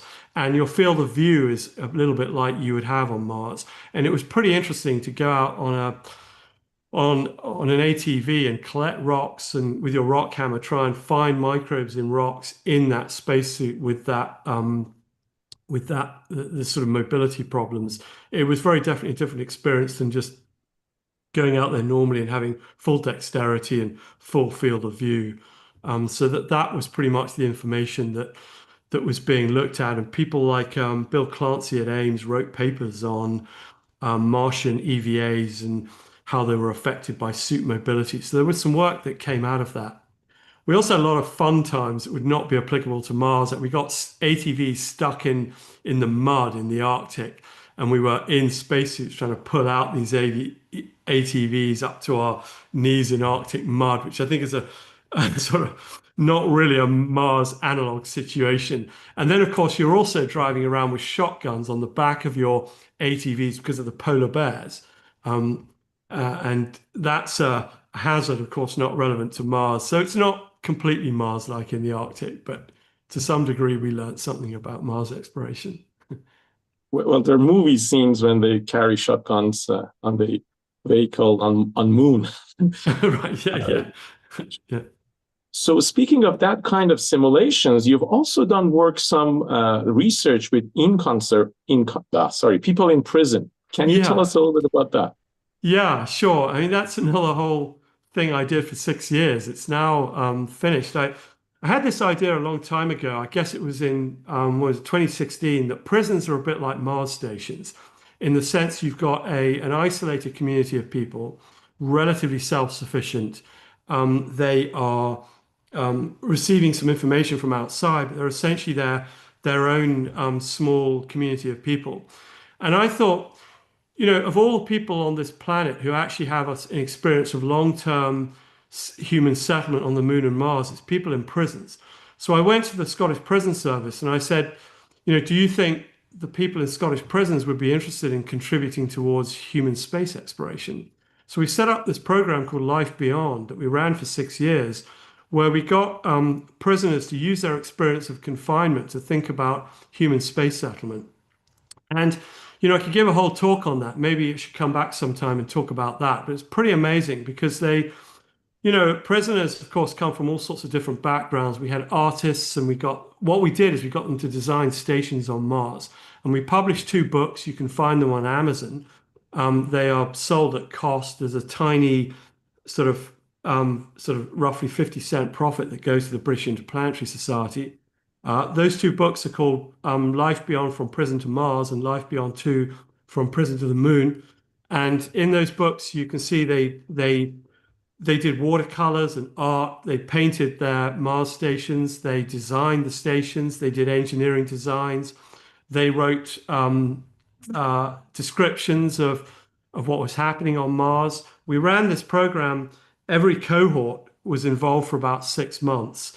And we even had a group that formed a Martian blues band and wrote Martian blues music that they performed one Christmas. We had them designing Martian and lunar governments. And what was really interesting is there was a real authenticity about what they did, because they have a genuine experience of confinement. So they know what it is. And they even designed legal systems and justice systems on the Moon and Mars based on their own experiences of being in prison. Why do you need a justice system in the first place? So the books that they wrote, we sent those, they went to NASA and ESA libraries, and they also ended up in the files of some of the people who were going to be released from prison. So when they came up before the parole committee to be considered for liberation, they were able to say, well, I know I did something bad, but while I was in prison, I came up with a strategy for the human exploration and settlement of Mars, and I published a book. So this whole experience was really transformative for them. I know that's a much overused word these days, but it really was. I think the thing that, and I'll just finish this off with one final observation, the thing that really got my heart, so to speak, was when we published our first book, we had some of the people involved, some of the inmates, stand up and explain what was interesting. They had their families come along. We organized a day where their families were able to come and see what they had done. And one of them stood up and said, this was the first time in their life that anyone, and he was in his 40s, that anyone had actually asked them for their opinion about something. And it was completely inconceivable to him that not only would someone ask their opinion, but they would also end up publishing a book. And I think one of the insights that I had working in prisons, and I did this for 6 years, when like once a week or so. So it was quite an in-depth experience. What I hadn't understood before I worked in prisons is that you and I, and probably everyone in the audience today, we've all had reasonably good upbringings in the sense that we went to high school and people asked us our opinions on things, and we had friends and colleagues around us who ask us what we think about things. It's really difficult to understand that there are some people who have gone to really bad schools and they've been brought up in totally broken families. And they can get into their 40s and no one has ever said to them, I'm really interested in what you think about this. And you've got expertise in these ideas. Tell me what you think. And that's why they end up in prisons, because no one has ever valued what they have to say about society. And for us to go into prisons and say, well, okay, you're in prison, but you now understand something that the rest of us don't understand, which is how we could go and explore space. How about we write a book about this? This was something that I didn't understand. And this individual, he stood up and he said, this was the first time in my life that someone ever sat me down and said, tell me what you think about this. And here's a space agency that wants to know what you have to say about this really ambitious project of going into space. And for me, that was the moment at which I thought, wow, it's really possible to do not a huge amount of stuff to change people's lives. So for me, that whole prison experience was an amazing thing. The only reason why it tailed off is because when the COVID came along, we were not able to go into prisons. And then sadly, after COVID, they hugely increased the restrictions on outside people going and teaching in prisons, which I think was a big mistake, and I think is a sort of tragedy in many ways, that they changed the bureaucracy. So it now takes many weeks of training to go into Scottish prisons and deliver external material. So there are people trying to change that at the moment, and I hope it will change. But anyway, the upshot of all of this is that we publish these books, and if you ever have the chance to go and work in prisons or give talks on space exploration or astronomy, here's an idea.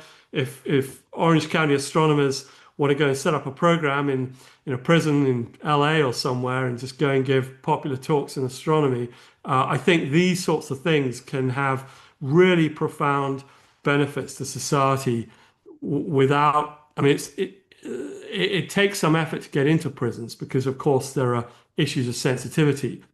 So these things take time to set up, but I would really recommend anyone, if you ever get an opportunity just to go and give a talk or just chat to people about your excitement for astronomy in a prison, do go and do that. It's a really fulfilling thing to do. It's one of the most fulfilling things I've done in my life was working in prisons. Yeah. Fabulous. Wow. And now, well, as a last question here. So imagine we found some microbes on Mars and we established that it was not brought in from Earth. It was not Earth contamination. Now, do we have a way to make sure it's indigenous, or maybe it was brought in there by some other asteroid or some other mechanism? Yeah, again, that's a really interesting question. The only way I think you can answer that is to look at to look at the biochemistry of the microbe. So what you could do to begin with is you could try and extract its major molecules like DNA and lipids and sugars, and you could compare those to what we know about on Earth. Now, that sounds like a foolproof way, and people will say, well, okay, if you do that, if it looks like Earth life, it comes from Earth. If it's something alien and very different, comes from Mars. But here's the problem. The problem is that even if there is life on Mars and it's indigenous, it could have been shared with Earth billions of years ago, because we know that both planets were exchanging rocks. So even indigenous life on Mars could have been shared life from Earth 4 billion years ago. And that might mean that its biochemistry is still very similar to life on Earth. It could just be life on the same tree of life originally, but that's slightly biochemically different. And then you're faced with the question of, is it sufficiently different that we can really tell that it came to Mars 4 billion years ago and is a sort of separate branch of life? Or could it have come to Mars much more recently and have evolved? Could it have even come 60 years ago and genetically modified? So I think the only way to answer this question would be ultimately to do a really detailed study of that microbe and truly understand its biochemistry. And only when you had sequenced all of its DNA or its equivalent, would you be able to say this is indigenous? The only exception to that would be if we found life on Mars that was truly, truly different, didn't have DNA, had some sort of completely different genetic material, all of its proteins were so alien that this was clearly something that was totally disconnected from life on Earth, had evolved independently from a completely different origin. And that might happen relatively quickly. I mean, you could get life, do some basic extractions, and within a few weeks, you might know this biochemistry is totally different. And we can tell you now this is something completely alien. If I had to take a guess, a completely unscientific guess, I would think that if we do find life on Mars, it's going to be related to life on Earth originally, because we know that the planets exchanged rocks, and we also know they exchanged rocks when there was a lot more water on Mars. And we know that there was water on Mars when there was life on Earth about 3.5 billion years ago, 3.8 billion years ago. So we know that these planets were exchanging rocks when there was a lot more water on Mars and when there was life on Earth. So my prediction would be that we probably will find something on Mars, some methanogens living in the deep subsurface. And I think they'll be related to life on Earth. But that's just my sort of completely, there's no, that's just a conjecture based on what we know about the history of life on Earth and the history of Mars. But I don't have any scientific reason, any proof of that. But I think that's probably what we might find if we find anything. What a great note to end our meeting at. So thank you very much. Again, it was a very inconvenient time for you. Thank you very much for accommodating us. It's great. I'm awake and up and early for Saturday and ready to go. That's great. And thank you for inviting me, Reza. Sorry it's taken a while to organize this. I know we had a couple of times when I rescheduled, so I'm glad we made it finally happen. Great. It was fabulous. Thank you very much. And we're very interested to hear about that, more detailed about that present work. So hopefully we could schedule something in the future as well. Do that. Yeah. Great. So Barbara, are we ready to adjourn?